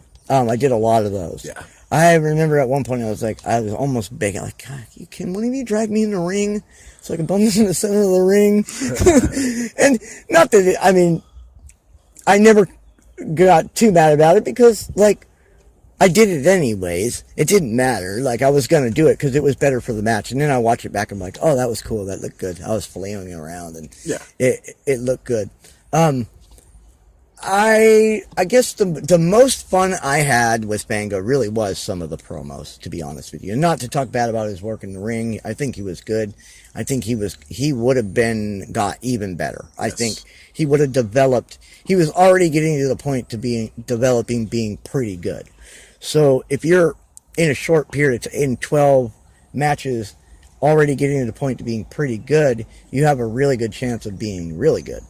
So it was kind of a bummer when he decided to leave, but I understood. And he and I had a talk about it. He called me, which was really, I thought was really nice and respectful. Like, he called me up and he was like, hey man, like, this is why I can't. And I was like, oh man, that's a bummer, but thanks for, like, thinking of me and taking the time to like just be my friend and let me know. But I think we could have done so much. But I really love the little fucking pond or whatever. Yeah, I was gonna bring that with the fish. That with the fish. God. Oh, dude, that was so hilarious. It was so ridiculous that my normal mind of, this isn't professional wrestling, and one of Zack's crazy ideas, of the many that he has given to me, like the one about when I was going to be managing JJ, JJ being hoisted up like Randy Savage as a king, because his real name is King. And I'm like, I'm not carrying JJ. and I remember he looked at me, and I didn't even say anything. I just gave him a look, and he goes, oh, that's the fuck you, I'm not doing it look. He goes, you see that, guys? That's the fuck you, I'm not doing it. But he was smiling when he was saying it, so I think he was kind of fucking with me a little bit and kind of trying to see what, kind of trying to see if I would take a ridiculous idea or deny it. And this one I actually thought wasn't so ridiculous. I mean, it was so ridiculous that it was fucking hilarious, and I thought, oh, this is great. FANGA, and I remember Quaid's like, yeah, I'm gonna go for it. I'm gonna jump in there. And it was like January. Yeah, dude. Freezing cold, nasty water. It was freezing, gross, cold water. Like, even Bradley Rotten almost was like, I'll stand over here and put you over. Like, but, dude, it was just so funny. But when I watched it back, it wasn't just funny. I think I did an okay job of like turning it into it reminded me of an old like World Class promo, or like one of those promos where they're outside for no real fucking reason at all. Like, why is this guy near a lake somewhere other than the fact that it's FANGA, right? Yeah. Like, and why is FANGA really? Why is FANGA in a lake? And we were doing a couple fishing, right? He was going for he was attacking the fish or whatever. He was getting food because that's how FANGA ate was fish raw out of the sewer, the sewer. That's right. Or I said that in a promo, pond. I think. Yeah, and there was other promo. I mean, you had him locked in a cage, locked in a shed. I mean, we're always trying to convey that he really was this beast, and you were all he had in his master and stuff. And it got over good, man. Like you guys had chemistry. It was entertaining. He was believable. You were believable. It just worked, and it is a shame it didn't go on longer. But from there, you ended up doing a couple different things. Like you were working with Sledge for a minute. You were working with Kikyo as Miranda Rotten, right? I love that. Your sister lover, whatever it was. That was. I wish that I kind of wish I didn't. I kind of got awkward with that one, I think. And looking back on it, I think it just made me feel uncomfortable a little bit. And not that Kikyo was ever like uncomfortable with me backstage or ever did. She was always really nice. So I don't know why I should have stuck with that, because that would have been a cool little, like, that weird play where you don't say, you imply what you want people to think and let them think it and say it instead of you saying it. So I kind of wish I didn't do that. But yeah, I did Sledge, and then I didn't do Sledge, but I worked with Sledge, and I enjoyed that too. That was fun. It's hard to say sometimes. Sometimes I'm in the mindset of like, as a manager, I don't need to have the other punk rocker. It's clear that I sort of fall into that category, right? I always wanted to be a Bobby Heenan that would manage different types of wrestlers that were heels. Heels that had a little bit of different types of heel personalities. So then in the end, you have this almost super group of heel personalities. And so, but on the other hand, I always wanted to work with the Reno Scum because they're punk rock guys, right? So I always wanted to have a punk rock guy or a metal guy or just the anti-hero type guy in my group, because I thought that's kind of how my promos came across. And I would think to say that Zack felt the same way, and everybody else involved, like helping me develop the character. Like I think they sort of encouraged that a little bit too, like they encouraged me managing somebody that has a similar personality to me, but also trying to encourage me to like whoever it was to try to make me be the reason why people hated him. Yeah, and the idea that I came up with it was 2015 end of 2014, and we I remember just thinking, man, Prime Time had been the champion for a while, and he kind of been wrestling, the Carloses and the Drakes and the Ricks, and I was like, we need to bring Paul Isadora, the big giant, back in, right. and we need to have Bradley Rotten be his mouthpiece, because that's money right there. You got Prime Time and Rotten on the mic with the big giant, and I thought that was some really, really good stuff you guys did, getting real personal with the promos, and then, culminating at Last Man Standing with 700 fans in attendance to watch Primetime and Isadora. Gosh, man, what are your memories of that whole angle? That was fucking fun. Yeah, I think some of those promos were very personal. And I think a lot of times in promos, it was my only outlet for some frustrations I have outside of wrestling, which is why I like promos. It's like music. Zack would always make fun of me, kind of tease me a little bit. I know you remember this, but when I make music analogies, but they really are similar in how you write them, how you perform them, how you do them, and the therapeutic aspect of them. Like doing promos is so therapeutic. That whole thing was a lot of fun because, Paul Isadora just was the mean giant, and he didn't really have to say anything, and he would give these facial expressions and stuff, and I would do all the pointing and bad mouthing and saying, my giant is going to crush you. And more so, I'm really proud of putting over, I would say things like, not just my giant is going to crush you or beat you in a match, but he's going to end your career. Like, I'm going to be the reason why you don't have PCW anymore. I'm going to be the reason, and my guy's going to be the reason that you don't ever wrestle again. That title is going to be no longer yours, and everything you love and desire is going to no longer be yours. That, I think, was the fun part about it. I got to put over something that, I don't know, I think there's a little bit of passion in there. I think there's a little bit of that yelling at the authoritative figure, and the whole punk rock thing of like, don't tell me that I can't play my guitar here. Don't tell me that I'm a bad person for, wanting to do this certain thing or whatever. It's a little bit different because I'm in character and obviously being a bad person and just in denial of my bad behavior. But I always thought that the two were very, very similar. So I got a real good... That whole little thing, that whole little run we did was like real therapeutic for me. And it was fun up until my client pooed himself. And I was like, what do I do? Do I react to this? Because he, like, in the middle of the match, wearing white shorts, he crapped himself. And looking back on it, I wish I would have just acknowledged it and denied it. So, because there were audience members, I could hear them going, like, smelling it and pointing it out. And I should have made a fit about it. I should have made a fit that it was Primetime's fault, which would have been kind of funny because maybe by not reacting to it, I was not reacting to something that was obvious, right? But at the same time, I was kind of like, oh, what do I do here? It's a shitty situation to be in. Yeah.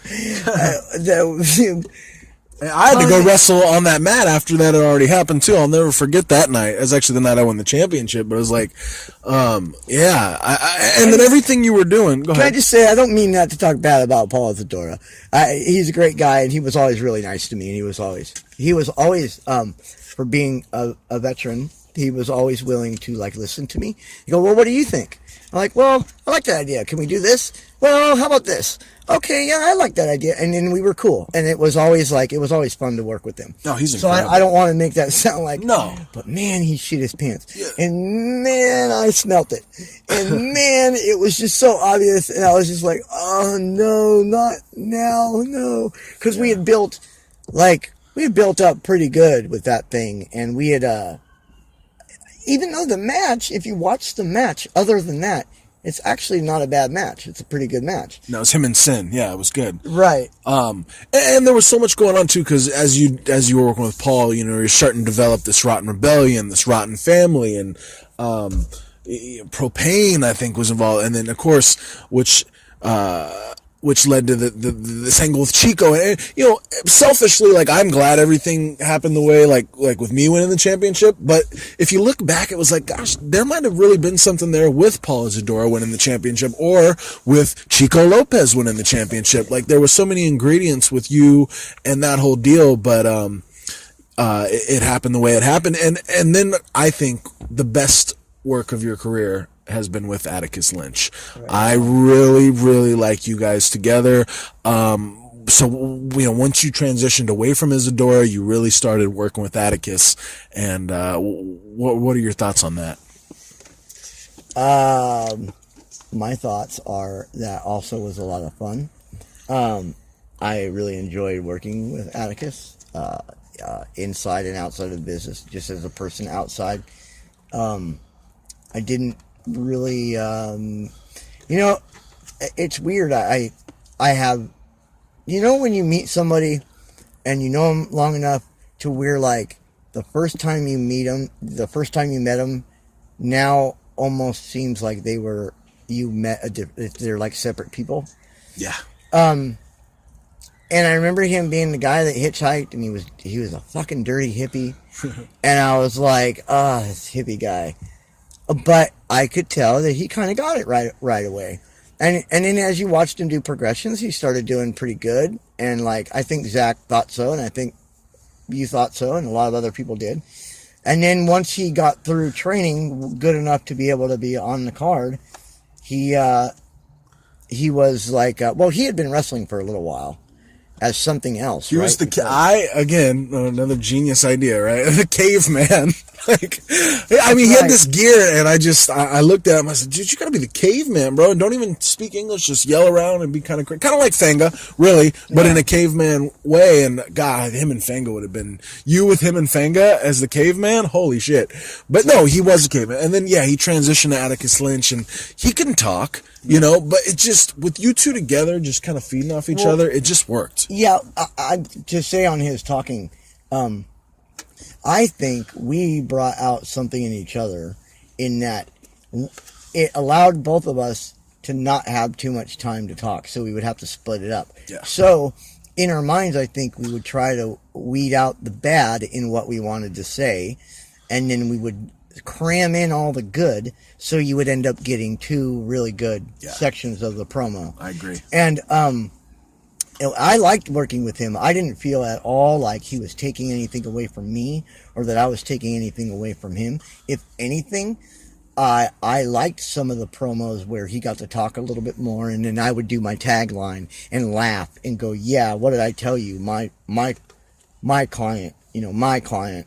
I also liked the vignette kind of things we did too, where we were playing chess and doing all that kind of stuff was really, really fun. And you got to shout out Mr. Spiffy, too, because he was really the guy behind the camera editing and really making your guys' stuff, the black and white, the music and all that, really look, as good as it possibly could. Yeah, he really tried his best with the resources he had.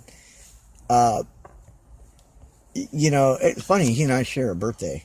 Our birthday is on the same day. Yeah. He would give me rides and stuff, and he would, he was cool about me just discussing what I think makes a wrestling show look good, and some of it he liked, I think, and then some of it he didn't agree with, and then some of it wasn't that he didn't like. He just, I just think he made a big effort to try with the resources he had. I understand not having a lot of resources, but he knows how to do video editing, and it's a long, tedious process. Right. I used to talk to Tom Bocci about it, about how tedious that really is. And so the stuff he did that, although may seem slightly generic to some people, or, oh, this looks like 90s wrestling. Well, maybe that's the resources we had at the time.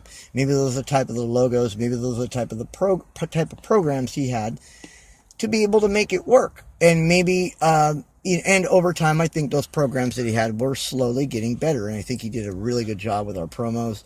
And he was helpful with the promos too, because he came from a guy learning about the business, studying the business, and he's like still a fan of it. It's really weird. Like, I don't want to call him a mark, but he's still kind of in as a fan too. So to have him have his camera perspective of it and how he's hearing it, because remember, he's watching it as if he's watching it on TV. Yeah. So he has an outside perspective of how I'm cutting my promo, and he was helpful with that. And morally, quite simply, he would just say, "Well, just cut a few things out. It's a little long. We could make it a little shorter, I think." And we would agree, and they would end up pretty good. He was fantastic. And like you said, man, Drake Nelson, Tom Bocci, you'd seen what kind of work they could do, and you got Mr. Spiffy. I think those are three of the greatest that we've ever had, in my experience, on the production end of PCW, man. I think Bocci, Nelson, Spiffy, man, they just made PCW better. And they were a part of that, like I've been saying, right? Yeah. That process, that evolution, it doesn't big change doesn't always happen unless you get lucky and you win $1 million. You know what I mean? Big change doesn't happen like that. Change happens over time. That's why they say that in therapy and in AA and NA and all that stuff. That's why there's a step program, because you have to do it in small steps. And like we're talking now, like I was saying earlier about the Flogging Molly and all these little accomplishments, they took a long period of time. And when you cram it into a small period of time, like just sitting down and talking about it, you realize that it seems even more bigger. And then that's, I think, when your brain starts to really, you have perspective and start really appreciating, because then you get the chance to compare the negative things in a positive way. Like, well, I guess the negative things aren't that negative if in a span of a few years of time, in a few different times, I got to do I did pro wrestling for roughly 7 years. I guess a year the first time, or maybe not even that, and then like 6 years the second time. And then I did music. I went on tour by myself. With my friend Brian, I did that. I put out my own CDs. I've done like a lot of cool stuff. So like, when you think of it that way, Drake and Tom Bocci and Spiffy and everybody that has done camera work or has pitched in on flyers or printed posters or printed banners, people that just got the in with the printing company and got banners made, people that donated canvases and tape for the ropes and all that stuff. Like, it's all a slow, eventual process. We just don't think of it because we look at the bigger picture and we want the bigger picture now. It is, and you're right, man. And it's process, and you start from literally. I mean, it's cliche, but you start from the bottom, and you do what you did. Like, you're busking outside of stores, and then you're opening for Flogging Molly, and then you're a fan of wrestling, and you're just showing up kind of shy at training, and then let's talk about it, man. Your last night in wrestling as we record, you're going out there with Atticus Lynch and Chico Lopez and Carl Fredericks and Jacob Fatu, and the big deal is, man, Al Snow. I mean, it's like you do all these little things and all these promotions, and you do a lot here for PCW, and there's frustration, and there's not getting paid or whatever it is, and then, well, wait a second, here I am at this packed building, and I'm working with freaking Al Snow. How the hell did I do this? How did I get here? And I honestly don't know how I got there. I really don't know how the fuck I ended up doing that and was able to. I'm thankful for it. I look back on the footage and I think I'm real critical of the work, and I don't think I did a very great job. I thought the match was good. I thought it was brilliant on Al Snow's part, because he really made the match simple. And I remember him talking to us before the match. We all gathered around, and he kind of talked about what he wanted to do. And I remember he just went around to everyone and kind of explained. He made it real simple. It was like, okay, just kind of keep doing this and kind of keep doing this, and now I'm going to do this, and now I'm going to do this again, and maybe we can do this kind of thing, but keep it simple. Like, because he is assuming that we all know the formulas, right? And if you're working with Al Snow, he shouldn't have to go through a whole match with you in great detail. He should be able to kind of tell you what he would like to do. And I remember the rest of the boys kind of each individually kind of asked if things were okay. I don't remember what Bright said to him. I remember he talked to him, or excuse me, Atticus. Sorry, folks, I refer to people by their real names at times. So, and I remember he came to me and he's like, okay, I assume you're the manager. He's like, okay. He's like, I think he said something like, I don't remember if he asked me if I wanted to get heat, or, if he said something along the lines of like, where do you want to get your heat? Or he explained where I get my heat.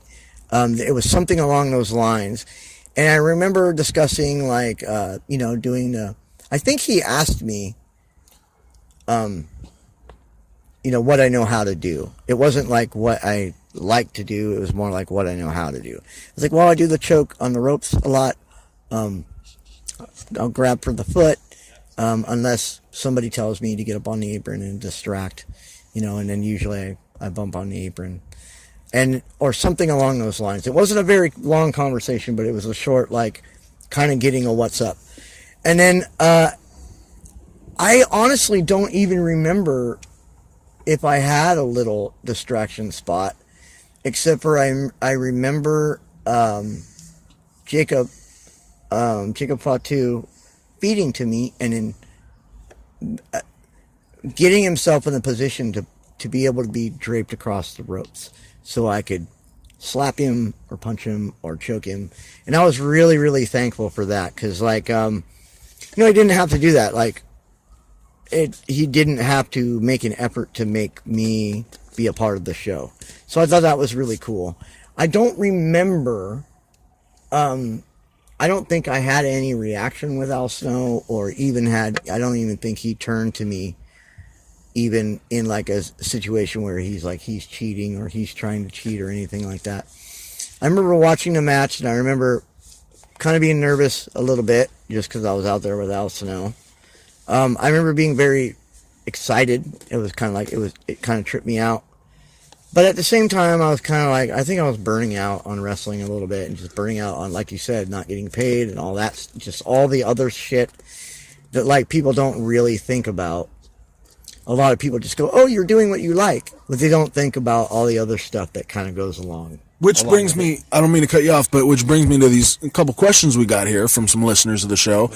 Scott Fontana basically wants to know is what happened, man? Why aren't you with PCW anymore? Why'd you leave? Yeah. I don't know. It's weird. I didn't really leave and I didn't really get fired either.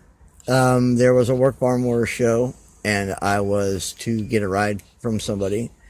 I was downtown or around town busking before the show so that I would have money in my pocket. That then turned into the person that was giving me a ride showed up at my house and I wasn't there yet. And then so I missed my ride and then I was trying to get a ride from as many people as I could and nobody responded to me or I think wanted to give me a ride. So I ended up not going. I finally called Zack and was like, hey, I can't make it to the show. Like I missed my ride and I couldn't get a ride and I can't be there. And then, there was some tension there. I don't remember what he said. I don't think he yelled at me though, but he was upset, that I wasn't able to be there, but it was a big miscommunication problem too. You know what I mean? And then, honestly, man, like I didn't get paid for any of it. And okay. There's the argument of, was my work worth paying? When there were times when my work was, I would consider kind of shitty and not great, not good. I thought I cut a pretty good promo. There were some things behind the curtain that people don't know that I made a big effort to help the company with because I wasn't, really directly making them money. There was an argument always, and it goes back to the, just like, kind of the WCW thing of one person would tell you one thing, and then another person would kind of tell you another thing, and there's always one person in charge, but there was always just a miscommunication of things. And, I wasn't really getting paid, and then I was trying to do things behind the scenes that would be helpful for the company, but then when I tried to present those things, they got denied, or they got rejected, or it became an argument, or it became a struggle to try to get someone to listen to me. Then it sort of became, basically, it built up to me sort of becoming, people having the view of me being like complaining or not trying hard enough or not making a contribution or not. It all turned into all of the negative sides of what was happening as opposed to focusing on the positive, which was I was really trying to do other things to help the company. And then there was I think some tension came from like 1 minute I didn't have to sell tickets, and then the next minute I did. And obviously I do need to sell tickets. Everybody puts in an effort. It's a really weird thing because, again, it's also like music. I didn't get people buying tickets to that show with Flogging Molly. Flogging Molly did. Flogging Molly is the headliner. Flogging Molly is the Al Snow.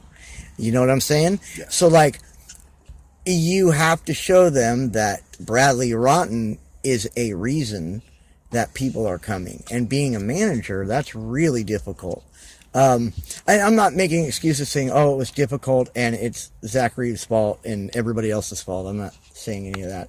But I think there was a lot of miscommunication. And then simply, like, my continuous struggle with not having a car, being on disability. You know, the disability thing is really tough. I do not make an average of money above the cost of living, so I miss out on a lot of things. And it's a very difficult thing because, like, and I don't want to get into it too much because my head will spin, but I think that people, it's hard for people to understand that perspective because it's really easy to view that as almost like the millennial thing where I'm entitled.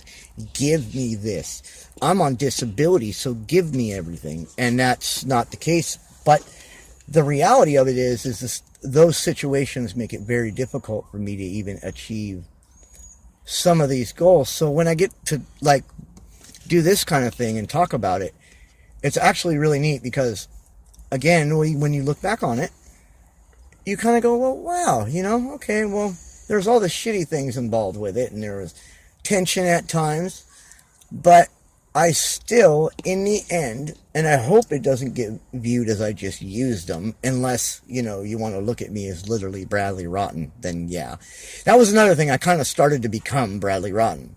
I started to not care that if I pissed somebody off on the car ride, I didn't care. It didn't matter because I was like, well, they don't fucking care anyways. You know, I started kind of having that attitude of like, well, you know, they don't like me anyways, so why should I even separate the reality me and the rotten me?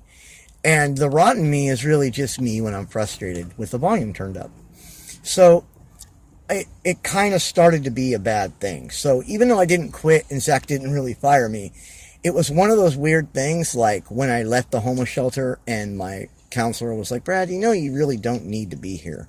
She's like, you're capable of living on your own. It's going to be rough, but you're capable of living on your own. So it was almost like the same feeling where it was like, you know, I know you're not doing this purposely, but I'm causing tension and you're causing tension. It's almost like when you break up with your girlfriend, but nobody breaks up with each other. You just kind of agree to just fucking leave. You're just like packing up your shit and you're like, well, I guess we're not going to say it, but both of us, one of us is leaving this house and we're kind of packing up our stuff and ending it. So that's kind of how it ended. And it didn't really end on bad terms. I don't think it did in terms of, like, nobody was yelling at each other, although me and Zack did, I guess we did have a heated conversation afterwards about how I didn't make a contribution and all this other stuff. And, like, I don't want to bury Zack either. I don't want to, like, talk shit and just be an asshole.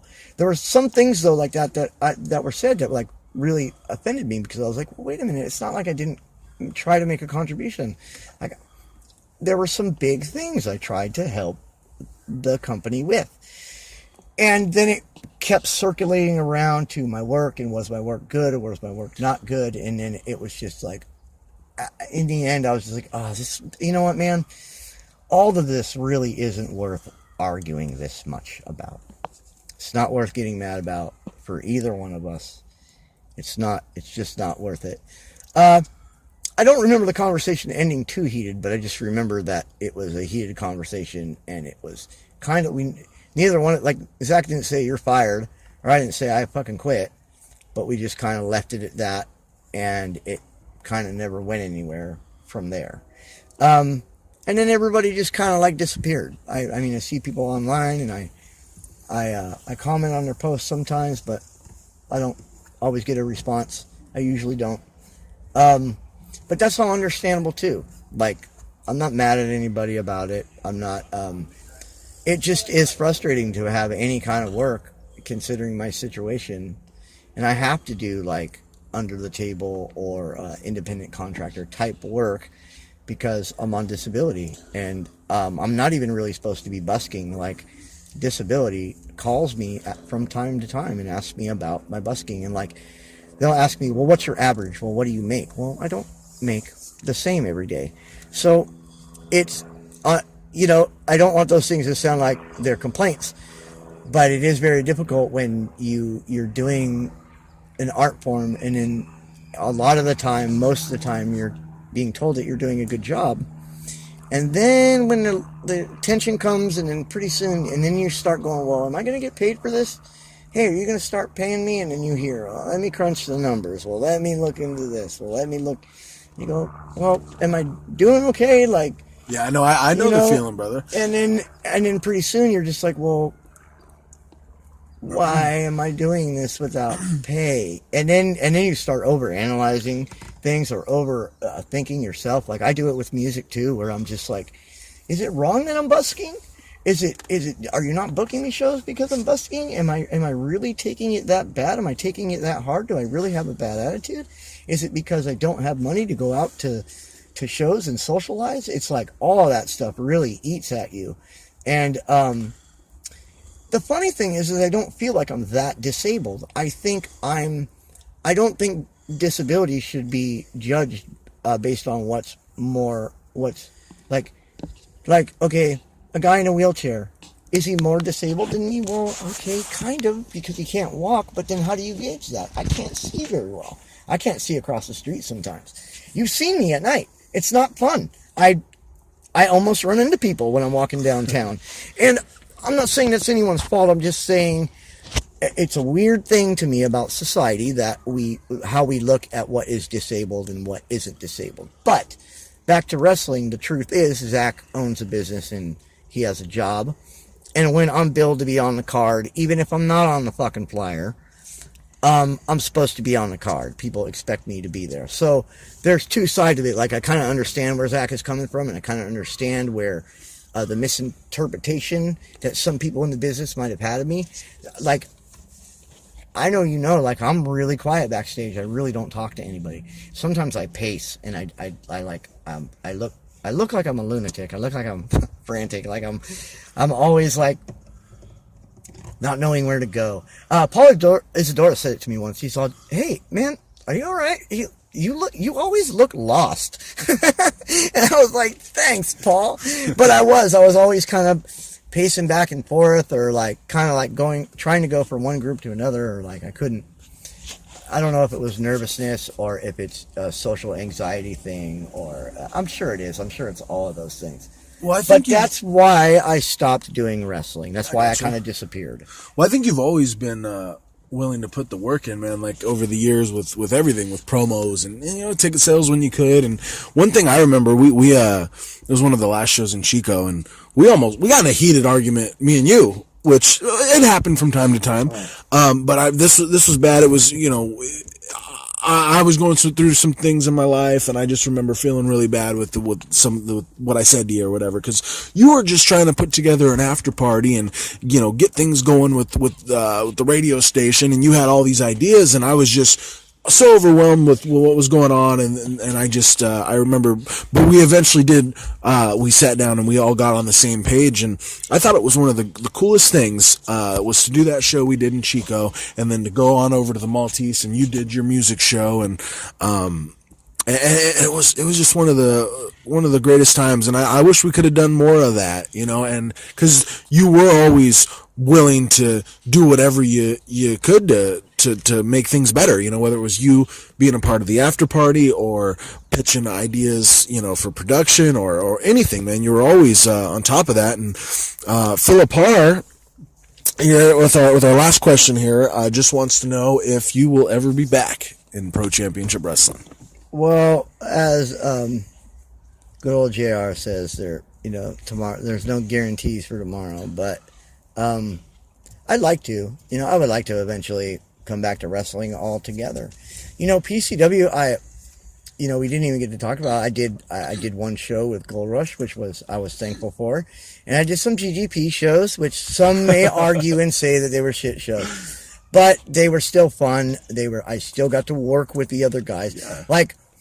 I got to be in a Rumble or something, right? Yeah, I did. I actually got to work in a Rumble that I was absolutely terrible in, and I was in a tag match, which was, it was weird because there again a miscommunication of like whether or not I was supposed to be managing or I was supposed to be in the match, but I got to do a little spot where JJ King dropped me on someone, so I got to do a lot of those things, and that was a lot of fun, and I do miss Sundays, like getting the ride home. And let me say that too. I want to make sure everybody in the business that has known me or rode in a car with me or given me a ride to Work Farm or from Work Farm or to a show or from a show and out of town, even to other shows, just to go to shows. Will Roberts has taken me, like all the APW shows and Gold Rush shows I've been to, or actually I don't think I went to any APW shows then. But I did get to go to some Gold Rush shows, and I did just go and see him in Bay Area. Like every once in a while, he even brought me to his house for Christmas, which was, even though I'm not one bit religious, I still am very thankful that all those people did that. Like feeding me when my blood sugar got low and all that shit. I want to make sure that everybody knows that, like, some of the things I get frustrated about doesn't mean that I don't appreciate the other stuff. I'm just now working hard on trying to get my brain to have a better perspective on those things and just be a better person in general. But yeah, I would love to come back to PCW at some point. I think there will. I think big or small, even if I were talking about Vince McMahon, I'd probably tell you, yeah, probably. Because all the guys do. I just heard that Hogan's gonna come back. Somebody had told me they had read about it. So I mean, and even if Zack and I did have heat, like him, and there was some heat there, I think it's okay, and I think that's business is like that sometimes, especially the wrestling business. And I think I'll probably, hopefully one day, have another person that comes along that understands my situation, is okay with me getting a ride there. I would really like to develop my other business idea I've kind of told you about. Maybe that's something we can talk about some other day if you come back and do more podcasts. I would like to be doing something in wrestling and contributing something, even in terms of a PCW Chico branch, something where I get a couple bucks to flyer every once in a while, or I get a free t-shirt every once in a while or something. Doing some work, feel like I get to have some work and do something I enjoy. That's kind of where I'm at with everything, my music and all that stuff. Like I honestly really just want to, I don't want people to view me as just a guy that wants to take from people. I want to do something with my time, The way I look at it is like, once you're cut with that entertainment knife, that scar is always going to be there. I don't know. I just thought of that in my head just now. Just kind of crazy. But like, once you're in, you're always in, man. Once it's in your blood, I mean, it's in your blood forever. And I feel the same way. Like, I'm not with PCW anymore, but I know that, like, well, yeah, things can always change, and things, you never know what the future holds, man. So, looking back at everything, bro, we've gone a hell of a long time here. This might be the longest interview in Mitch Please history, but I'm glad we're doing it. I'm glad we did it. And is there anything else, man? Like any memories over the years, maybe that stand out as just some of the greatest times that you've had in entertainment? Not to sound cheesy or corny, but I think all the ones that I do have do sort of surround good times with people that I liked being around, even when there were times of argument or heat or whatever. In wrestling, I'd say that just working with the Work Farm guys and working with Zack and James and Scotty, and I mean, there's certain time periods, but I'm really appreciative of all of them. I really loved working with James and Scotty. There's some pretty good fond memories there. And again, drinking with Bear and like hanging out with Bear and bullshitting those are the early highlights, and working with Skitzo, learning from Skitzo and Zack. And then, then when I came back, of course, in all the time that I was gone, watching and seeing like AJ Kirsch become what he is now, and really he worked hard to get where he's at, and getting acting gigs and getting these seminar gigs and working Hood Slam and doing all these things. It was cool to be able to see him and have him come around, and he kind of remembered me and kind of like was always nice to me. That was always nice, because I always felt like I didn't do nearly as much as I was kind of put over as I did. You know what I mean? I felt a lot of people don't know, because I wanted to mention earlier, like, you actually gave AJ Kirsch the flyer to the work farm. So really, in reality, it's like, you kind of started his whole career in entertainment by letting him know about PCW. Well, okay, you could say that, but I wouldn't go that far. I was the person that gave him the flyer, that gave him a reason to get his foot in the door, and that's probably about as much credit as I can possibly take for that, because everything else is all his doing. I didn't drive him to the places to go train. I didn't, you know what I mean? But yeah, it is kind of cool. I get what you're, I get what you're saying. It's kind of neat. It's kind of cool. It's kind of like, oh wow, I was the person that gave him the flyer. I was flyering with him, and I was probably flying with Drake, I think, if I remember correctly. Probably wearing your lucha mask. Oh, yeah, that's right. Drake and I were wearing lucha masks. Oh, man, I remember. Dude, you got to bring the lucha mask back. I've been telling you when you were telling me about the lucha mask, I'm like, dude, you got to bring that lucha mask back, at least for one show. Right. I think when I do, I should be on a 15-year anniversary of Nothing Left now. I've been here 15 years. Yeah. So, yeah, I should probably do although I don't know that anyone would really care, to be honest with you. I kind of fell off in the show department, too. It's like, I just kind of stopped playing, stopped having resources, and eventually, like, other people need to come along and play, and the scene goes in and out, and I just don't play quite as much, but I would like to. I would love to play more shows, and I would love to do a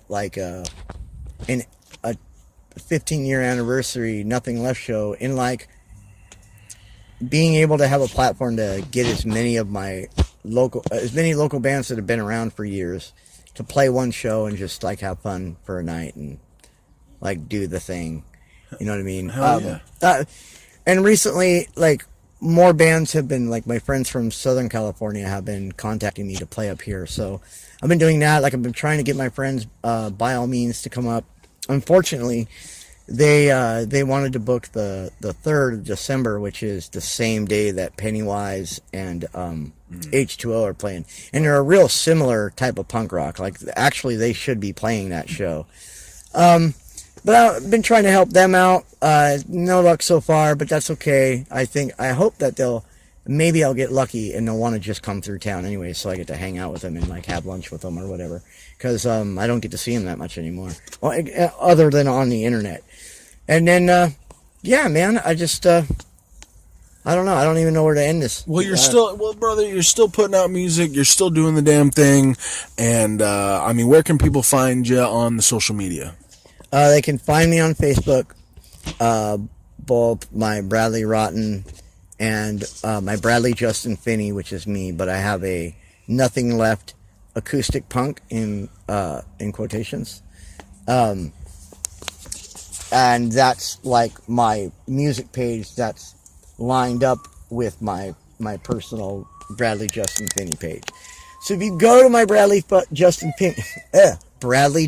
Finney page, with the intent of looking up my Nothing Left, go to my Nothing Left page, because eventually I'll be putting more stuff up there and more songs and stuff. And yeah, I still use my Bradley Rotten page every once in a while. I was trying very hard to do a podcast, but I got recording equipment, and my recording equipment it needs to have phantom power, so I don't have phantom power for it. And I talked to you before about the recording program, so I've just been having problems with that. But maybe one day I'm hoping that I'll be able to do a podcast. I did an interview with Jody Christofferson way back in the day when I was still, doing wrestling. and it just never got released. And I'd like to release it now, especially since I heard he can't be wrestling anymore. Same thing with Will Roberts. I heard they both got injured. So I would like to be able to put that out. But yeah, people can get a hold of me there. And yeah, just even if you go to the Bradley Justin Finney to book me a music show, hit me up there and just message me. Just give me the information, where you're from, and what you want, and I'd be more than happy to play. I love to play shows, and I love to. I even love helping organizing, and the promoters in town. Sometimes they'll be like, "Hey, well, do you want me to help get local bands?" Or, "Hey, can I have this night?" Or, "Do you have any open nights?" So, yeah, just contact me there, and feel free to just be friendly, I guess. No hate mail, please. Well, there you go, man. One hell of a story. Bradley Rotten, nothing left, bro. Appreciate you coming back on the show, and I'm gonna go ahead and wrap this show up right now. You can follow me on social media, Instagram, Snapchat, and Twitter at HeartbreakerMV. Mitch Valentine on Facebook, and of course this show right here, Facebook.com/Mitch Please Podcast. Make sure you like it and share it. Invite your friends, and YouTube.com/The Mitch Valentine. Man, you can find every episode of Mitch Please. The first one me and Rotten did, and I've had him on also to talk wrestling, and so many other great guests, Brian Cage and Prime Time and Jody Christopherson, Donovan Troi, the Classic Connection. I mean, God, just so many different guests. So check that out, guys, and I will be doing one more episode of this, and yeah, and who knows what will happen from there. I hope everybody enjoyed the show, and right now we're going to go ahead and kick it over to my man Bradley Rotten and Nothing Left. Thank you very much. Here's a really old one. Like really old. Like seriously, it's like almost over 10 years old. And I don't want to bring down the house or anything, but I'm going to dedicate to those that have people that I look up to, or people that I admire, friends and stuff that have passed or are no longer with us. It's called Fallen Heroes. Here we go.